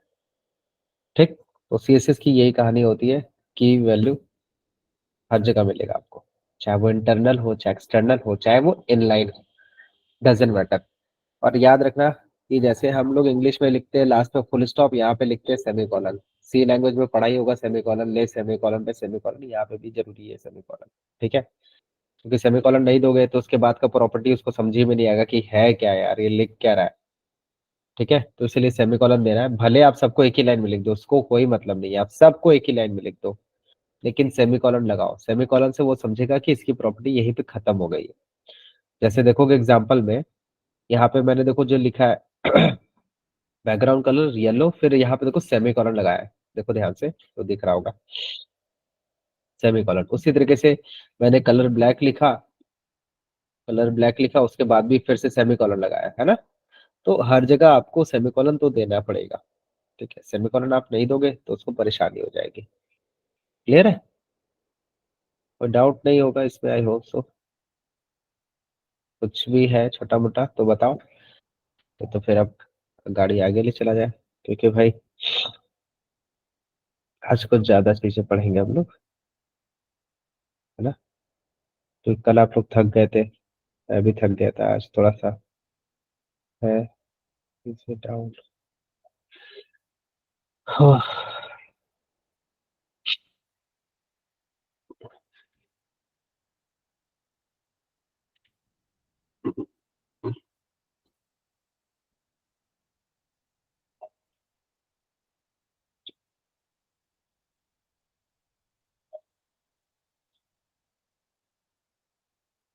बैकग्राउंड, चलो अब ये हो गया। अब इसके बाद अब अगला पढ़ते हैं हम लोग, फिफ्थ। फिफ्थ में मैं क्या करता हूँ, मैं कुछ नहीं करूंगा, सिंपल सा यहाँ पे मैं 5 डिव बना दूंगा। ठीक है, अभी 5 डिव तो बन गया, लेकिन आपको पता नहीं चल रहा होगा 5 डिव बने कि नहीं बने, क्योंकि इसका आउटपुट अगर हम देखें तो it will be empty div. ठीक है, खाली दिखेगा वातावरण पूरा। अब इस डिव के साथ मैं खिलवाड़ थोड़ा सा करूंगा।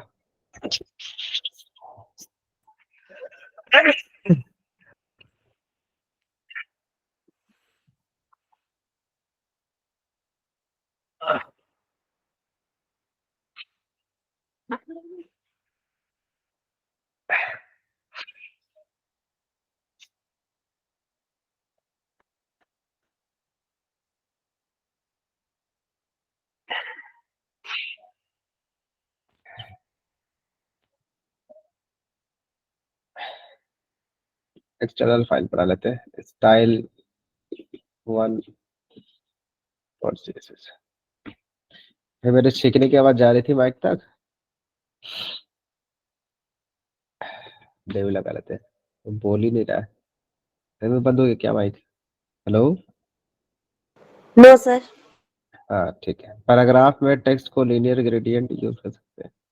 हाँ अरे एकदम यूज कर सकते हैं भाई, अभी करके दिखाएंगे, चिंता मत करो। ऐसे देखो, ऐसे ही अच्छे अच्छे क्वेश्चंस पूछोगे तो फिर हमें भी लगेगा कि तुम लोग के मन में भी थोड़ा सा है टेढ़े मेढ़े टाइप का। तो ज्यादा सीधा बन के रहोगे तो समझ में नहीं आएगा कि हमको आ रहा है कि तुमको नहीं आ रहा है। ठीक है, पूछते रहा करो। तो हम लोग हैं यहाँ, ठीक है। तो देखो मेरे जो डेव है ना, डेव यहाँ पे आ चुके हैं। आप लोग को नहीं दिख रहे होंगे, मेरे को दिख रहा है। दिख रहा है आप लोग को? कितने लोग मोबाइल में देख रहे हो? अच्छा, कितने लोग मोबाइल से अटेंड कर रहे हो? एक बार जरा हाथ पर उठा लो। कितने लोग मोबाइल से अटेंड कर रहे हैं? अंकिता सिंह, एक, दो, तीन, बहुत सही। और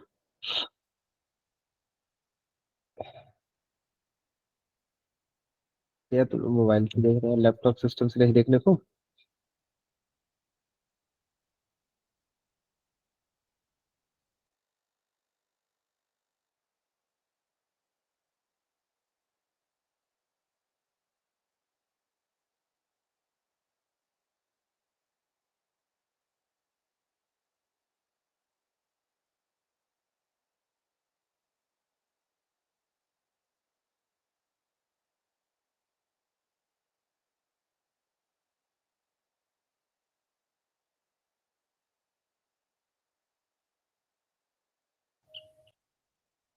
तो देखो यहाँ पे अभी ये जो डिव दिख रहा है, अब मैं डिव का थोड़ा सा बैकग्राउंड सेट करता हूँ, या इसका बैकग्राउंड कलर सेट करता हूँ। बैकग्राउंड कलर मैंने दे दिया 10 पिक्सल, सॉरी, बैकग्राउंड कलर दे दिया मान लो ब्लू। तो बैकग्राउंड कलर से वो दिख नहीं रहा है। अब इसका सेट करते हैं हम हाइट और वेट। इसके हाइट को दे देते हैं 100 पिक्सल्स, और इसके विड्थ को दे देते हैं 100 पिक्सल। अभी देखो आपको डिव दिखना शुरू हो जाएगा।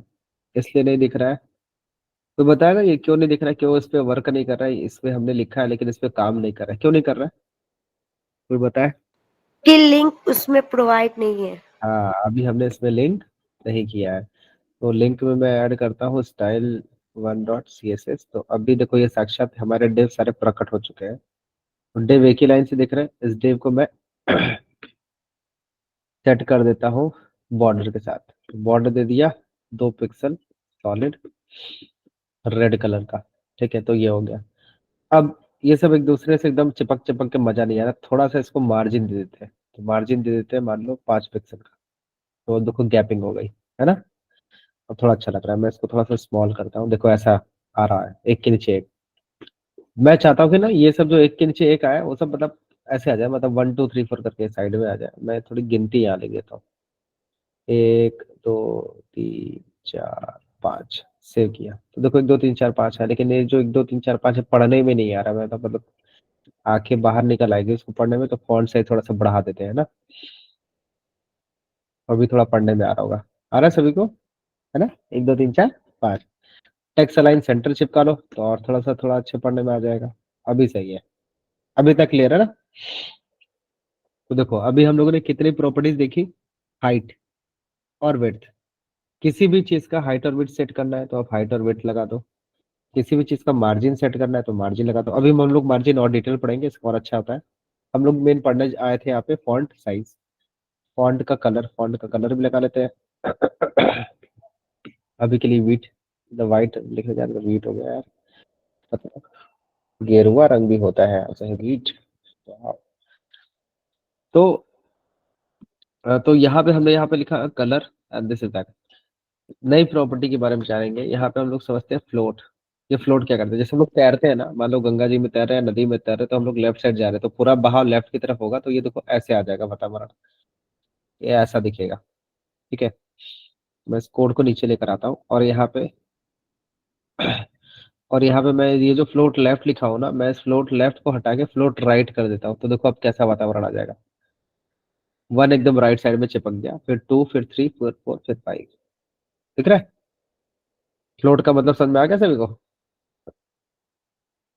क्योंकि जैसे ही हम फ्लोट लगा रहे हैं तो ये तैरते हुए, क्योंकि हमने यहाँ विड्थ तय किया हुआ है, हमने यहाँ चौड़ाई तय की हुई है, अगर ये चौड़ाई नहीं देते तब देखो ऐसे आता, कंटेंट के आधार पे। जितना बड़ा कंटेंट लिखा रहेगा उतना बड़ा वो कंटेंट स्पेसिंग लेगा। ठीक है, अब चलो फ्लोट लेफ्ट राइट को भी मैं कमेंट कर देता हूँ। अब यहाँ पे मैं लिखता हूँ अगली प्रॉपर्टी जिससे हम लोग कहते हैं, ठीक है, बंद कर देते, इसका काम नहीं है। चलो उसको मैं लेफ्ट ले लेता हूँ एकदम, और इसको फुल विड्थ दे देते हैं।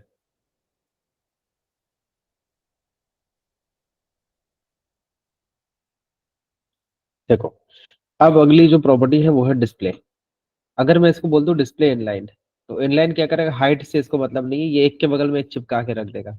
लेकिन अगर मैं इसको कह दूं इनलाइन ब्लॉक, तो ये क्या करेगा, जितनी उसकी कैपेसिटी है, जो हाइट विड्थ हमने दी है उसके बिहाफ पे उसको सेट करेगा और वहां पे कंटेंट को रख के दिखा देगा। This is known as inline block. ठीक, क्लियर है? अच्छा, इसमें यहाँ पे देखो मैंने एक मार्जिन दिया है 5 पिक्सल। तो अगर मैं इस मार्जिन 5 पिक्सल को हटा दिया तो देखो ऐसे दिख रहा है, क्योंकि मार्जिन है ही नहीं, गैपिंग है ही नहीं, है ना। तो यहाँ पे मैं अगर लिख दो मार्जिन 0, तो ये क्या होगा, अभी भी गैपिंग नहीं दिख रही है, 0 पिक्सल लिख देते हैं। ठीक, गैपिंग अगर, रुको मैं थोड़ा सा ना ये जो 5 है इस 5 को और बढ़ाता हूँ। ठीक है, तो मैं करता हूँ 6, 8, 9। तो ये इस तरीके से हो गया। अभी आपको वो समझाने में थोड़ा सा आसानी हो जाएगा। देखो अब मैं मार्जिन यहाँ पे लेता हूँ 5 पिक्सल, तो ये 5 पिक्सल कैसे हो रहा है, ये चारों तरफ से हो रहा है। ठीक है, तो इस 10 को ना और बढ़ा देते हैं। ठीक है, तो अभी ये देखो कुछ ऐसे नजारे आ रहे हैं, है ना। इसको थोड़ा सा छोटा करते हैं, ध्यान से समझना, ये मार्जिन पढ़ा रहा हूँ मैं अभी। ठीक है, इसको एकदम नीचे रखता हूँ। ठीक, मार्जिन, तो यहाँ पे मैंने मार्जिन 5 पिक्सल लिखा, तो ऐसे आया। अब ये मार्जिन में 10 पिक्सल लिख दूंगा तो और ज्यादा मार्जिन रहेगा, ये अगले लाइन में आ गया ऑटोमेटिकली। अब यहाँ पे मार्जिन अगर मैं 4 चीजें लिखता हूँ, मार्जिन में 4 तरीके से लिखता हूँ, ध्यान रखिएगा। मैंने लिखा 5 पिक्सल, फिर लिखा 10 पिक्सल, फिर लिखा 15 पिक्सल, और यहाँ पे लिख दिया 20 पिक्सल, है ना। तो ये 4 जगह से हो रहा है। तो 5 पिक्सल मतलब कि सबसे लेफ्ट साइड में 5 पिक्सल, ऊपर से टॉप से 10 पिक्सल। सॉरी, ये इसका यहाँ सिंटेक्स में लिख दे रहा हूँ। मार्जिन सबसे पहले होता है, सबसे पहले होता है टॉप, फिर होता है राइट, फिर होता है बॉटम, फिर होता है लेफ्ट। तो ये इस फॉर्मेट में ये 4 चीजें चल रही है। अगर मान लो मैं राइट साइड में मैं यहाँ पे 10 को हटा के मैं यहाँ पे 50 लिख देता हूँ, तो देखो 50 की गैपिंग हुई। 50 को हटा के 0 लिख देता हूँ तो राइट साइड से कोई गैपिंग नहीं मिलेगी। ठीक है, और लेफ्ट साइड से भी ये है, इसको भी मैं 0 कर दूं तो देखो ये ऐसे हो गया लेफ्ट राइट से। ठीक है, इसको 50 कर दूं तो लेफ्ट साइड से 50 की गैपिंग ऑटोमेटिकली बना लेगा। समझ में नहीं आ रहा होगा आप लोगों की गैपिंग हो कैसे रही है ना। तो मैं आप लोगों को एक चीज दिखाता हूँ, उसको ध्यान से देखना। मैं इंस्पेक्ट एलिमेंट किया हूँ और एक एलिमेंट को मैं सिलेक्ट कर रहा हूँ, किसी भी एक एलिमेंट को।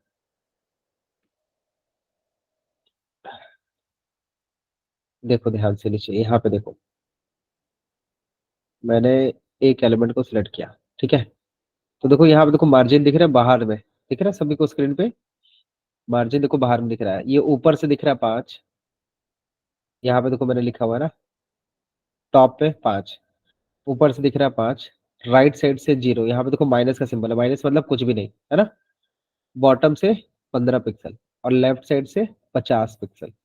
तो ये इस ऑर्डर में चलता है, top right bottom left, top right bottom left, ऐसे फॉर्मूले में चलता है।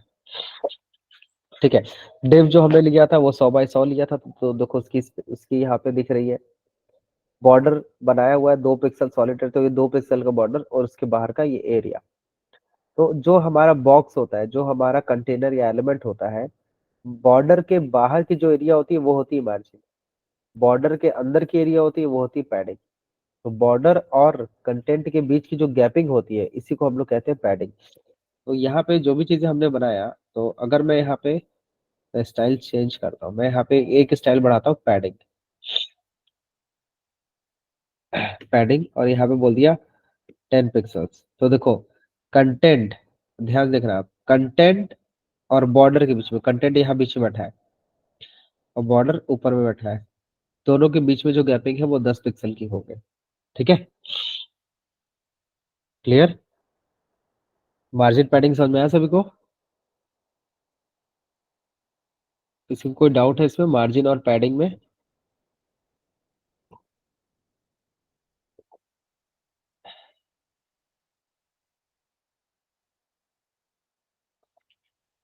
बाकी सब लोग कहाँ गए भाई? आचर, केवल आचर और शिवांश ही पढ़ रहे हैं क्या? बाकी सब मतलब जैसे अनुज, 3 लोग पढ़ रहे हैं बस, बाकी सब लोग ऐसे मतलब हाथ जोड़ के बैठे हैं कि जैसे लग रहा है कि बस अब प्रभु प्रसाद बांटेंगे ही, हम ही को पहले मिलेगा। खुशी को समझ में आ रहा है कि बस नो सर? आयुष,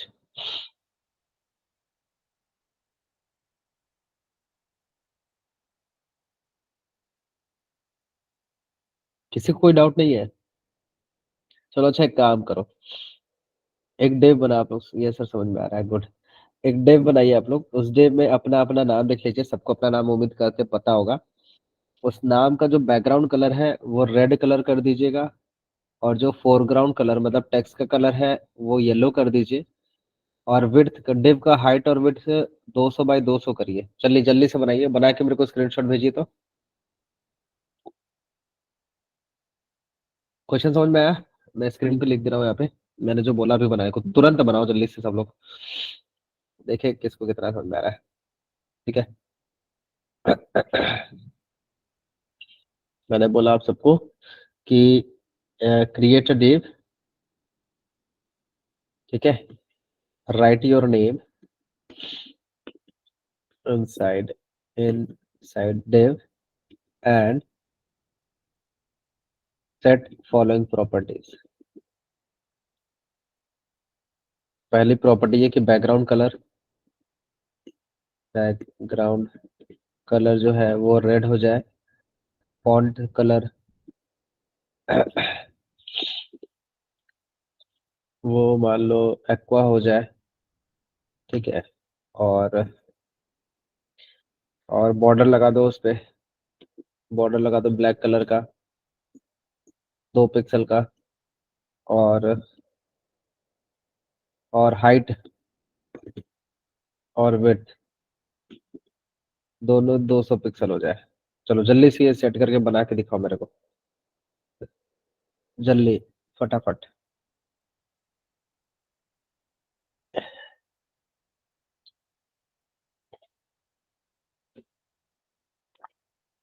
बना के स्क्रीनशॉट ग्रुप में भेजो, चाहे यहीं पे भेजो, चाहे कहीं पे भी भेजो।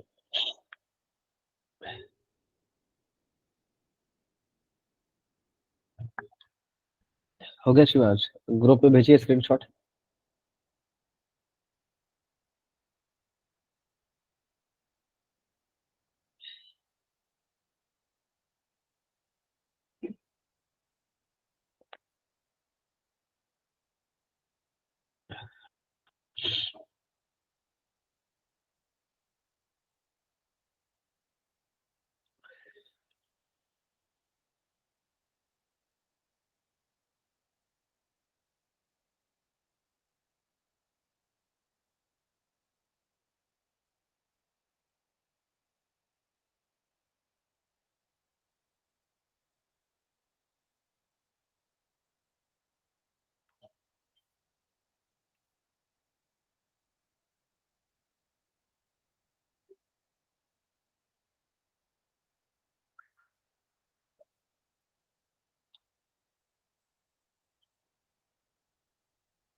ठीक है, गुड।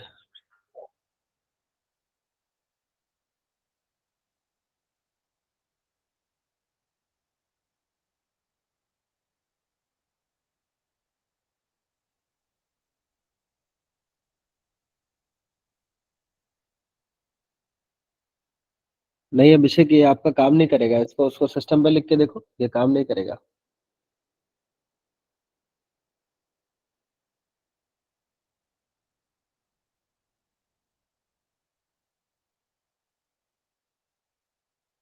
क्योंकि आपने स्टाइल टैग में ये बताया नहीं कि आपने किसके लिए लिखा है ये।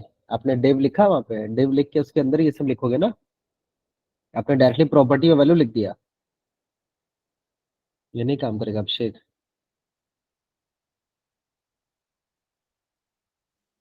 हाँ सर, डीप लगा के वहाँ पे मैं फ्लावर ब्रैकेट लगा दिया हूँ। अभी अभी करेक्ट कर लिया उसको। चलो ठीक, चलो गुड। ठीक।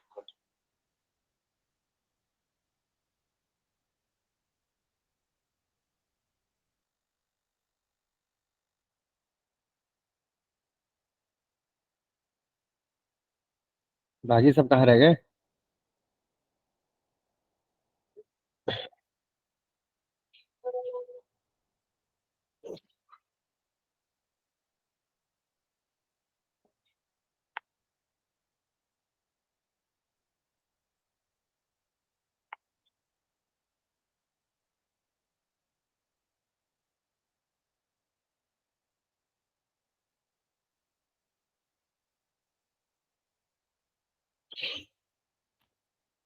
अरे बाकी लोग कहाँ गए भाई? मतलब बना रहे हैं, बनाइए बनाइए, जल्दी से बना के भेजिए स्क्रीनशॉट, या कोड भेजिए, जो अच्छा लगे वो भेजिए। बताओ, आज 9 स्टूडेंट्स आज अटेंड नहीं किए, ये बोला जाए।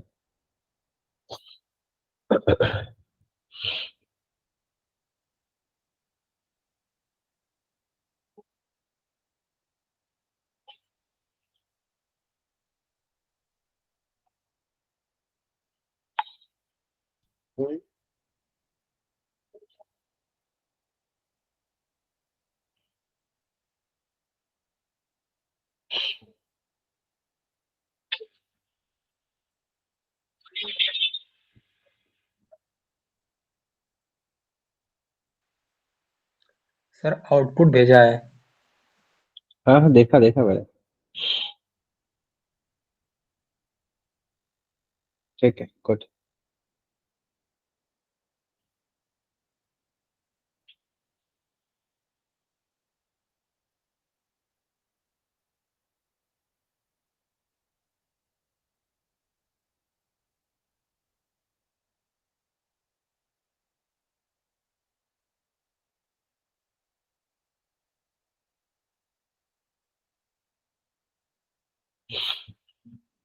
बस 3 लोग बनाए अभी, बाकी लोग क्या कर रहे हो आप लोग? मतलब मजा नहीं आ रहा है, समझ में नहीं आ रहा है, क्या इशू है कि लिखने में दिक्कत हो रही है?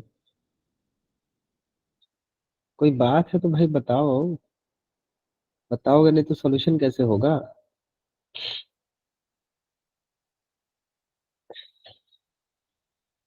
अभिषेक, आंचल, अंकिता, अनुज, अश्विनी, आयुष, संस्कार, खुशी, कृति, अभिषेक, प्रिया। सर भेज दिए हम।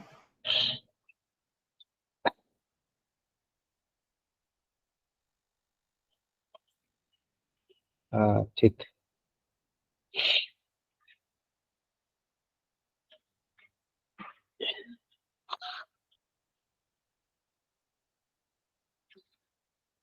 प्रिया, अभिषेक, सात्विक और शिवांश भेज चुके हैं।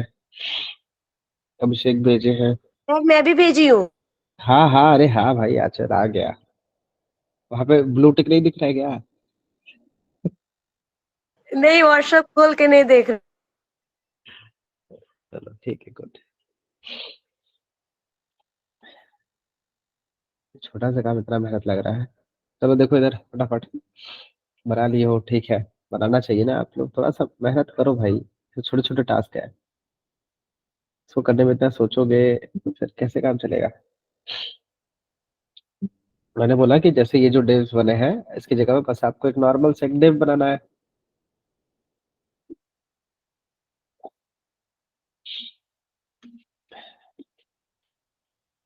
इस डे में आपको अपना नाम लिखना है, तो डे बना है, इसमें आपका नाम, योर नेम, सिंपल। और मैंने बोला इस डे में मल्टीपल चीजें करनी थी, जैसे सबसे पहले इस डिव का हाइट और विड्थ सेट कर लेते हैं। मैंने बोला था 200 पिक्सल्स बाय विड्थ 200 पिक्सल्स, और इसका आउटपुट आप देखोगे तो ये कुछ ऐसे दिख रहा है, लेकिन बॉर्डर नहीं लगा है तो पता नहीं चलेगा। तो मैंने बोला था बैकग्राउंड कलर इसको रेड कर दो और फॉन्ट कलर इसका एक्वा कर दो, तो आप यहाँ पे एक्वा कर दीजिए। उसके बाद इसकी जो फॉन्ट साइज है वो बढ़ाने के लिए बोला था, तो शायद फॉन्ट साइज बढ़ा दो, सपोज 2 EM कर दिया, तो ये हो गया। यही चीज करना था इसमें, ठीक है।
चलो ठीक है, अब आगे बढ़ते हैं।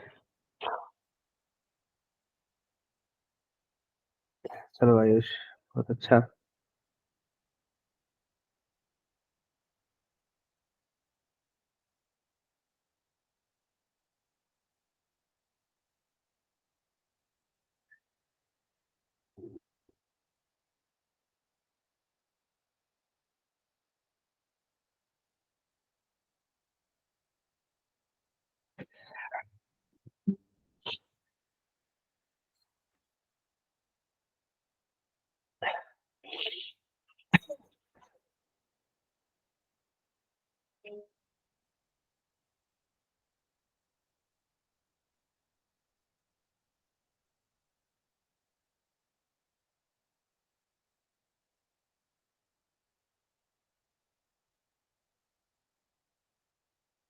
गुड।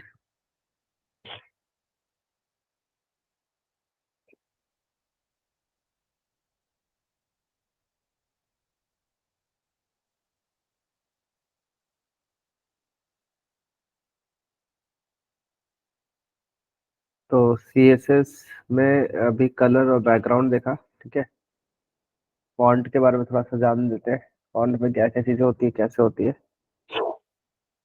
तो बैकग्राउंड में सिर्फ बैकग्राउंड कलर देखा है, हम लोग बैकग्राउंड में कुछ भी लगा सकते हैं, एक ऑडियो वीडियो, मतलब जो टेक्स्ट है, इमेज है, कुछ भी सेट कर सकते हैं। अभी जैसे किसी ने पूछा ना कि सर ये जो फॉन्ट लिखा है इसमें हमको कलर लगाना हो, लीनियर ग्रेडियंट लगाना हो, तो लगा सकते हैं, तो हाँ डेफिनेटली लगा सकते हैं, ठीक है। तो कैसे लगाते हैं, यहाँ पे चूंकि फॉन्ट का कलर है, तो फॉन्ट के पीछे बैकग्राउंड लगाते हैं और उसे हम लोग ट्रांसपेरेंसी से चेंज करते हैं, थोड़ा सा एडवांस चीजें हैं, ठीक है। तो अभी समझ में नहीं आएगा ट्रांसपेरेंट क्या है, कैसे करते हैं। जैसे गूगल का लोगो ही बनाना हो गया है ना, तो थोड़ी सी चीजें हम लोग समझेंगे, सीखेंगे इसको क्या है कैसे है। तो सबसे पहले जो हमारा डिव था इसको राइट साइड कर लेते हैं, नया फाइल बनाते हैं, फिफ्थ सिक्स फाइल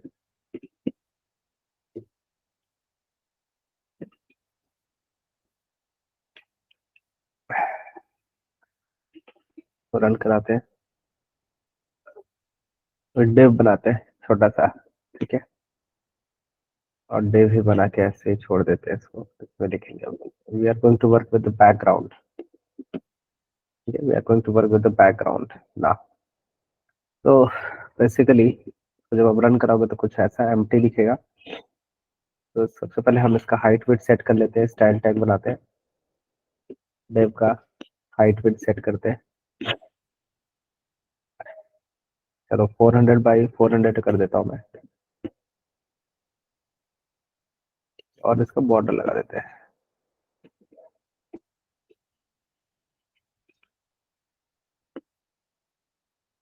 ठीक है, तो ये हमारा एक डेव है। ध्यान से समझना, स्टेप में थोड़ा सा मैं बैकग्राउंड आप लोगों को पढ़ाने जा रहा हूँ। बैकग्राउंड में इमेजेस कैसे लगाते हैं वो समझ रहे हैं। ठीक है, बैकग्राउंड में क्या क्या चीजें हो सकती है वो भी समझेंगे। जैसे अभी जो मैंने अभी सबसे पहले लिखा था बैकग्राउंड, सिर्फ बैकग्राउंड, मैं बैकग्राउंड कलर की नहीं बात कर रहा हूँ, मैं सिर्फ बैकग्राउंड की बात कर रहा हूँ। बैकग्राउंड में मैंने जैसे यहाँ पे लिखा लीनियर ग्रेडियंट, तो लीनियर का मतलब होता है एक लाइन में, है ना। मैंने यहाँ पे लिखा red comma yellow comma green. ठीक है, ये हम ब्लू ले लेते हैं। तो ये देखो, ये कुछ इस तरीके से दिखेगा आपको, red comma yellow comma blue. ठीक है, फिर से रेड कलर चाहिए तो फिर से रेड लिखो, फिर से रेड हो जाएगा। ठीक है, फिर से ग्रीन चाहिए तो ग्रीन लिखो, मतलब लिखते जाओ मतलब लिखते जाओ। ठीक है, तो मैं अभी सिर्फ दो कलर लेके चलता हूँ, रेड और येलो। ठीक है, तो अभी जो इसका वो देख रहे हो आप लोग कि जो कवरिंग है वो टॉप टू बॉटम है ना, टॉप टू बॉटम है। तो आप यहाँ पे ना परसेंटेज भी सेट कर सकते हो। जैसे आप चाहते हो कि रेड जो है वो सिर्फ 20% रहे। ठीक है, तो यहाँ पता नहीं चल रहा है, तो यहाँ मान लो उसको मैं कह देता हूँ 40% रहे। ठीक है, तो उस हिसाब से चीजें यहाँ पे सेट होती है। अच्छा, अब यहाँ पे आप चाहते हो कि इसका जो डायरेक्शन है ना वो भी चेंज हो जाए। डायरेक्शन मतलब ये टॉप टू बॉटम है, तो आप चाहते हो लेफ्ट टू राइट हो, तो इसको बोलो टू राइट, ये राइट साइड में घिसक जा भाई। तो देखो ऐसे हो गया। आप चाहते हो कि राइट साइड में हो और बॉटम में भी हो, तो डायगोनल हो गया एक तरीके से। तो देखो ये ऐसा तिरछा हो जाएगा। ठीक है, समझ रहे हो तो इस तरीके से चीजें यहाँ पे होती है लीनियर ग्रेडियंट में। ठीक, अभी इसको कमेंट करता हूँ मैं, अगली चीजें फिर से बताता हूँ। बैकग्राउंड, अब ये तो था लीनियर ग्रेडियंट, एक आता है रेडियल ग्रेडियंट। तो रेडियल ग्रेडियंट क्या कहता है, ये बताता है कि आपका जो कलर कॉम्बिनेशन है वो सर्कुलर फॉर्मेट में होता है। जैसे अब मैं इसको अगर मैं बोलूँ रेड कॉमा येलो, तो देखो ये कैसे दिखेगा, कुछ इस तरीके से दिख रहा है। और फिर इसको फिर आप ब्लू कर दो, इस तरीके से हो जाएगा। ठीक है, रेड येलो, रेड सबसे अंदर, फिर ब्लू, फिर येलो, फिर आप इसको फिर से रेड कर दो, ये कुछ ऐसा दिखेगा। ठीक है, फिर से ब्लू कर दो, कुछ ऐसा दिखेगा, फिर ग्रीन कर दो, कुछ ऐसा दिखेगा। तो दिस इज रेडियल, रेडियस के फॉर्मेट में। ठीक है, रेडियस के फॉर्मेट में ये चीजें होती है। और ये स्टार्टिंग आप कहीं से भी कर सकते हो, you can start from anywhere. अभी ये बाय डिफॉल्ट सेंटर होता है, आप चाहो तो इसको 0 0 से स्टार्ट करना है, शुरुआत में आके इसके कोऑर्डिनेट्स आप बता सकते हो, 0 0 से शुरू करना है। ठीक है, या आप इसको बता सकते हो टू राइट। ठीक है, अच्छा सॉरी, इसमें नहीं वर्क करता है टू राइट। आप इसको बता सकते हो कि पोजीशन 0 0 से स्टार्ट करना है। ठीक है, तो 0 0 से स्टार्ट करेगा। एक मिनट, इसका सिंटैक्स थोड़ा देखना पड़ेगा।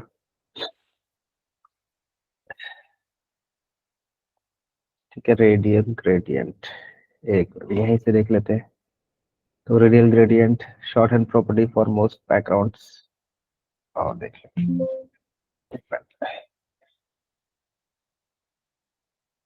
तो बैकग्राउंड में हम लोग देख रहे थे that was radial gradient controller.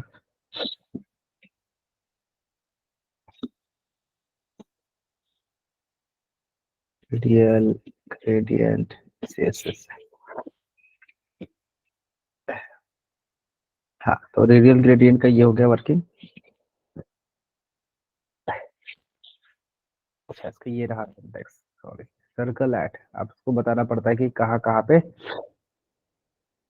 किस एरिया पे चीजें स्टार्ट करनी है। तो डॉक्यूमेंटेशन थोड़ा आप लोग भी देखिए और उसके बिहाफ पे चीजें को वर्क कराइए।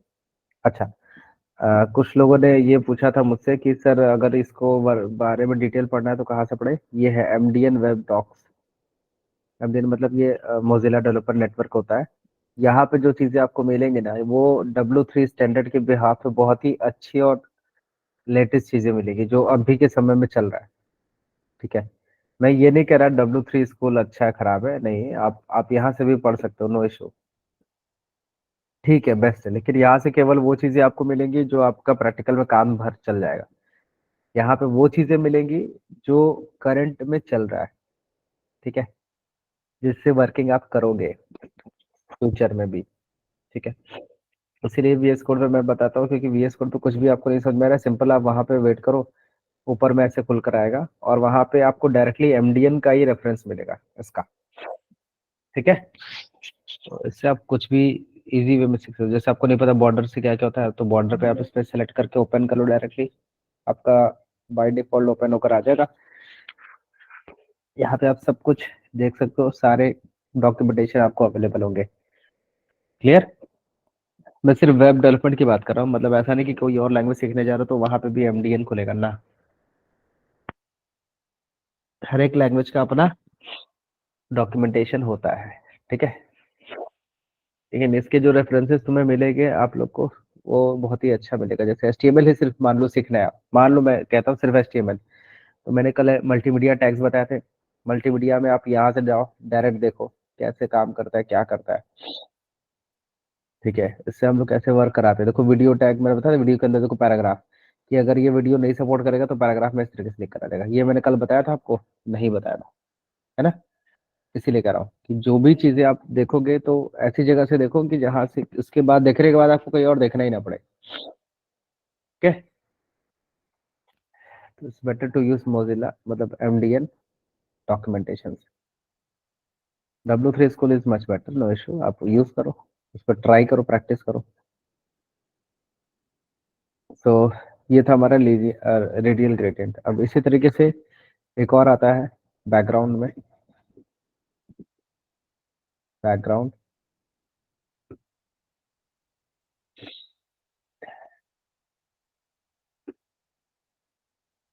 क्यूबिक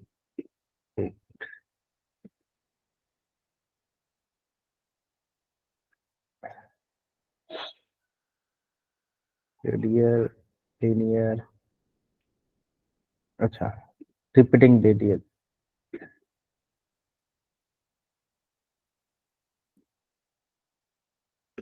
ठीक है, तो रिपीटिंग वाला क्या काम करता है, जैसे इसको रन कराते हैं आउटपुट में, देखो ये भी यहाँ पे है। जैसे दो कलर्स आपने बना दिए, माने आपने बना दिया रेड कमा येलो।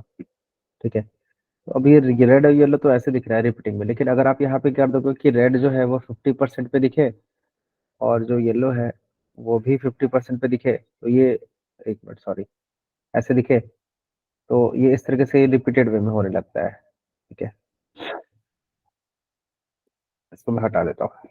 अभी इसका देखो कुछ ऐसा आ रहा होगा, है ना। अब ये और कम करना चाहते हो तो इसको आपने लिख दिया 10%। ठीक है, तो 10% उतना कवर अप होगा, फिर इसको आपने 10% कर दिया, इसको वैल्यू जा रहा है, एक minute, red yellow Malu green. ठीक है, रेड गायब हो जा रहा है,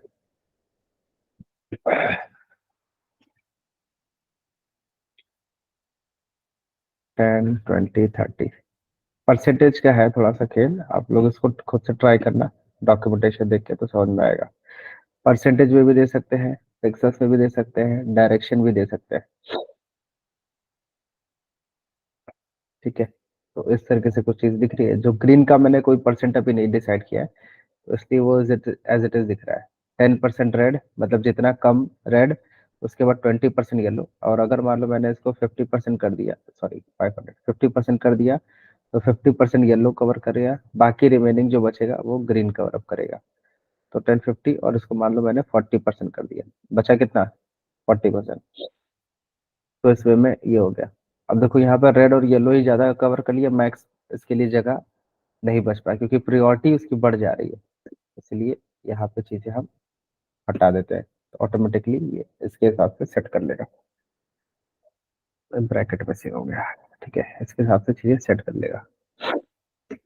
इसी तरीके से रेडियल वाला भी होता है, जैसे आपको वो बनाना है, क्या कहते हैं, रेनबो बनाना है, रेनबो टाइप का आपको कोनिकल बनाना है, सॉरी रेनबो टाइप का बनाना है, तो आप radial gradient, repeating radial gradient आप डायरेक्टली यूज कर सकते हो।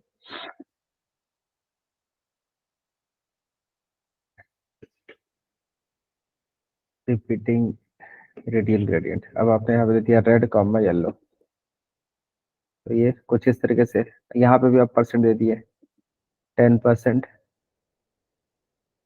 20%। ठीक है, तो ये कुछ इस तरीके से आपको दिखेगा। ठीक है, तो परसेंटेज आप जैसा बढ़ाओ उसके हिसाब से यहाँ पे काम होगा। जैसे मान लो इसको आपने कर दिया 30%, रेड की मात्रा ज्यादा हो, ठीक है, तो येलो पता भी नहीं चल रहा है, लेकिन अब जैसे ही येलो को आप उससे ज्यादा बढ़ा दोगे तो अब ये वापस दिखने लगेगा। ठीक है, अब तीसरा कलर आप बढ़ाना चाहो तो तीसरा कलर भी दे सकते हो। हमेशा याद रखना कि प्रायोरिटी में सबसे पहला कम होना चाहिए, दूसरा उससे ज्यादा, तीसरा उससे भी ज्यादा, तभी वो दिखेगा, नहीं तो ये ओवरराइड कर जाता है। ठीक है, तो इस तरीके से हम लोग बैकग्राउंड कलर के साथ खिलवाड़ करते हैं। अच्छा, लास्ट वन कि अगर बैकग्राउंड कलर आपको ट्रांसपेरेंट रखना है, ट्रांसपेरेंट मतलब कि इसके पीछे भी कुछ और की चीजें हैं वो दिखे, और हमारा टेक्स्ट जो है लिखा वो भी दिखे। ठीक है, तो हम क्या करते हैं, जो हमारा बॉडी है ना उसमें कोई बैकग्राउंड कलर लगाते हैं, बॉडी में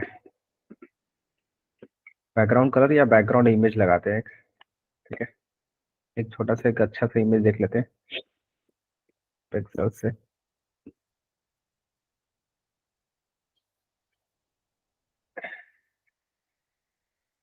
मतलब ये जो घर है या ये पेड़ देखते हैं,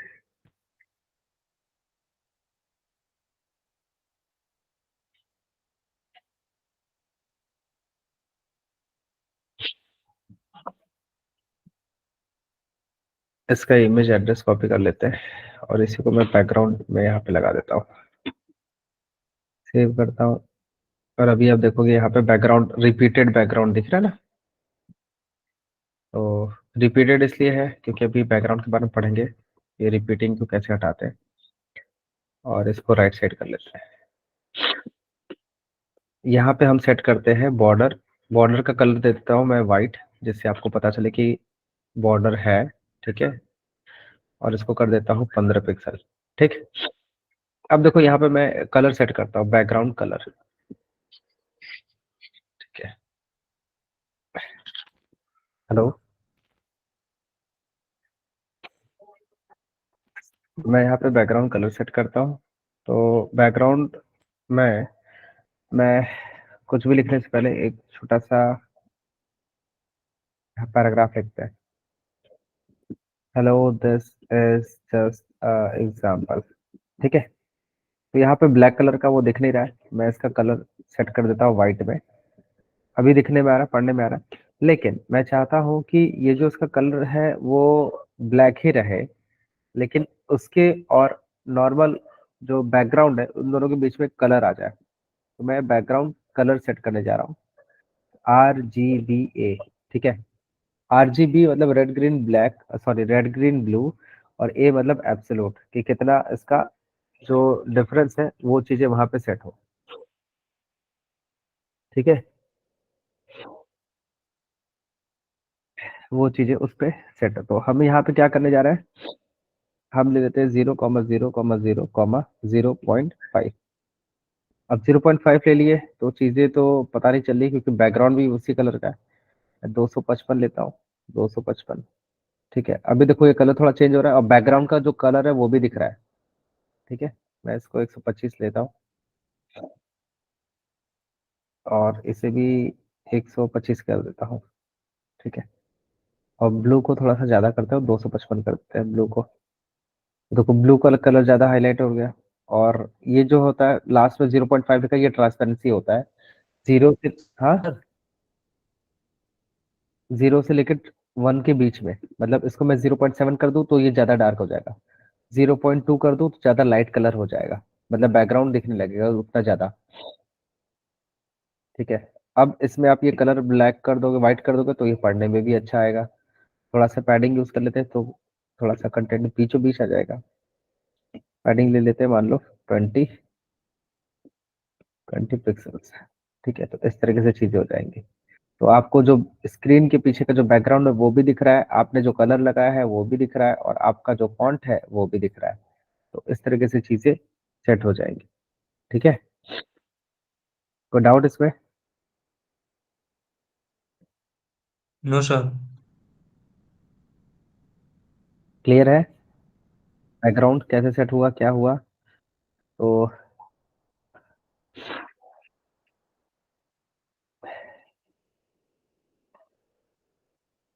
बैकग्राउंड कैसे सेट करते हैं वो अभी, बैकग्राउंड इमेज का अलग कॉन्सेप्ट है। ठीक है, उससे इसमें मत मिक्सअप मत करिएगा। बैकग्राउंड में ट्रांसपेरेंट कलर कैसे लगाते हैं वो चीजें मैंने बताया अभी। ठीक है,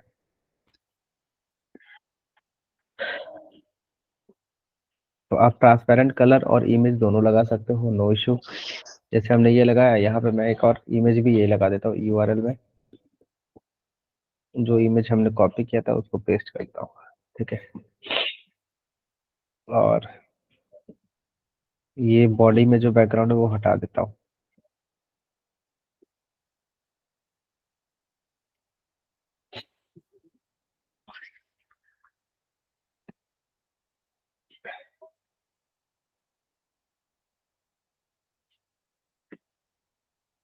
तो ये चीजें एक साथ नहीं आ रही है, सिर्फ उसमें आ रहा है। ठीक है,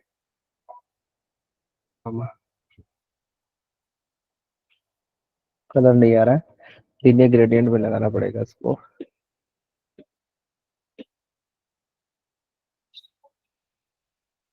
कॉमा RGB, ये सेम कलर, तो 5 ठीक है। तो देखो अभी हुआ क्या है, अभी आपको कलर नहीं समझ में आ रहा है वहां पे कलर है या नहीं है, बट रियल में कलर वहां पे अवेलेबल है। हमने क्या सेट किया कि पहले तो इमेज लगाया और दूसरे में लगाया ये कलर। ठीक है, कलर को मैं इस कलर से हटा के रेड कलर करता हूँ, जिससे थोड़ा सा आपको समझ में आएगा कि हो रहा है, कलर चेंजेस हो रहा है।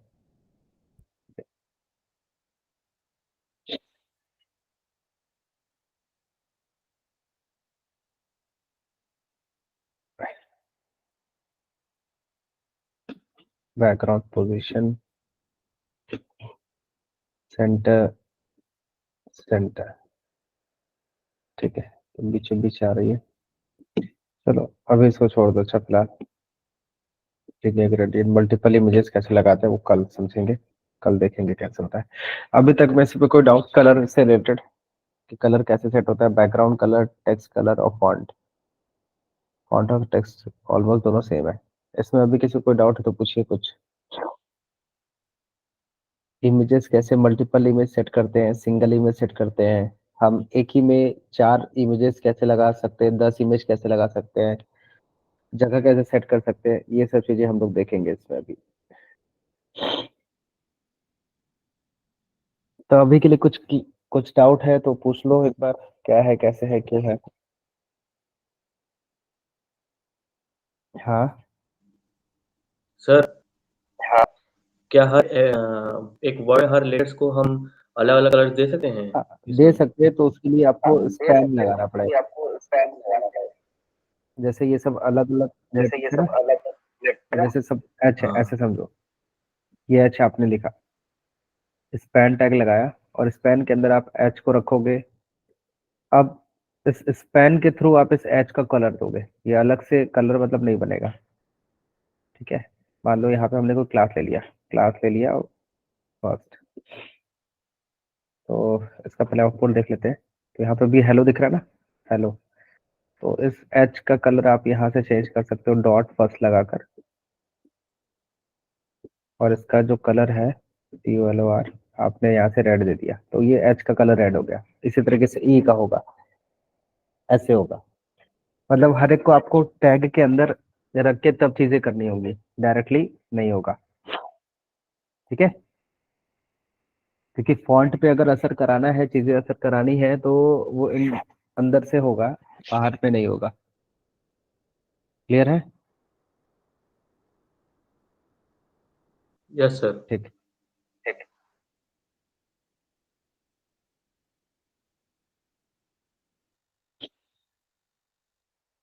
और कुछ पूछना है किसी को? कोई डाउट है?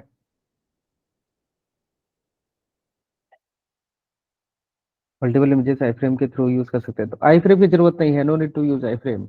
आई फ्रेम का मतलब होता है कि एक्सटर्नल चीजों को दिखाना या एक्सटर्नल वे में वो दिखाना।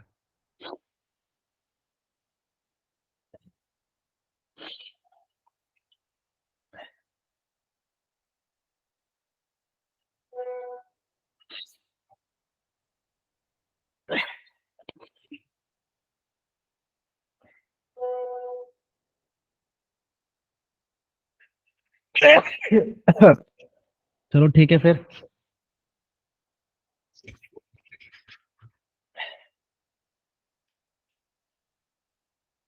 अब इसके बाद कल कंटिन्यू करते हैं, ठीक है। आज के लिए bye bye, good night everyone. Good night sir. चलो good night. Good night sir.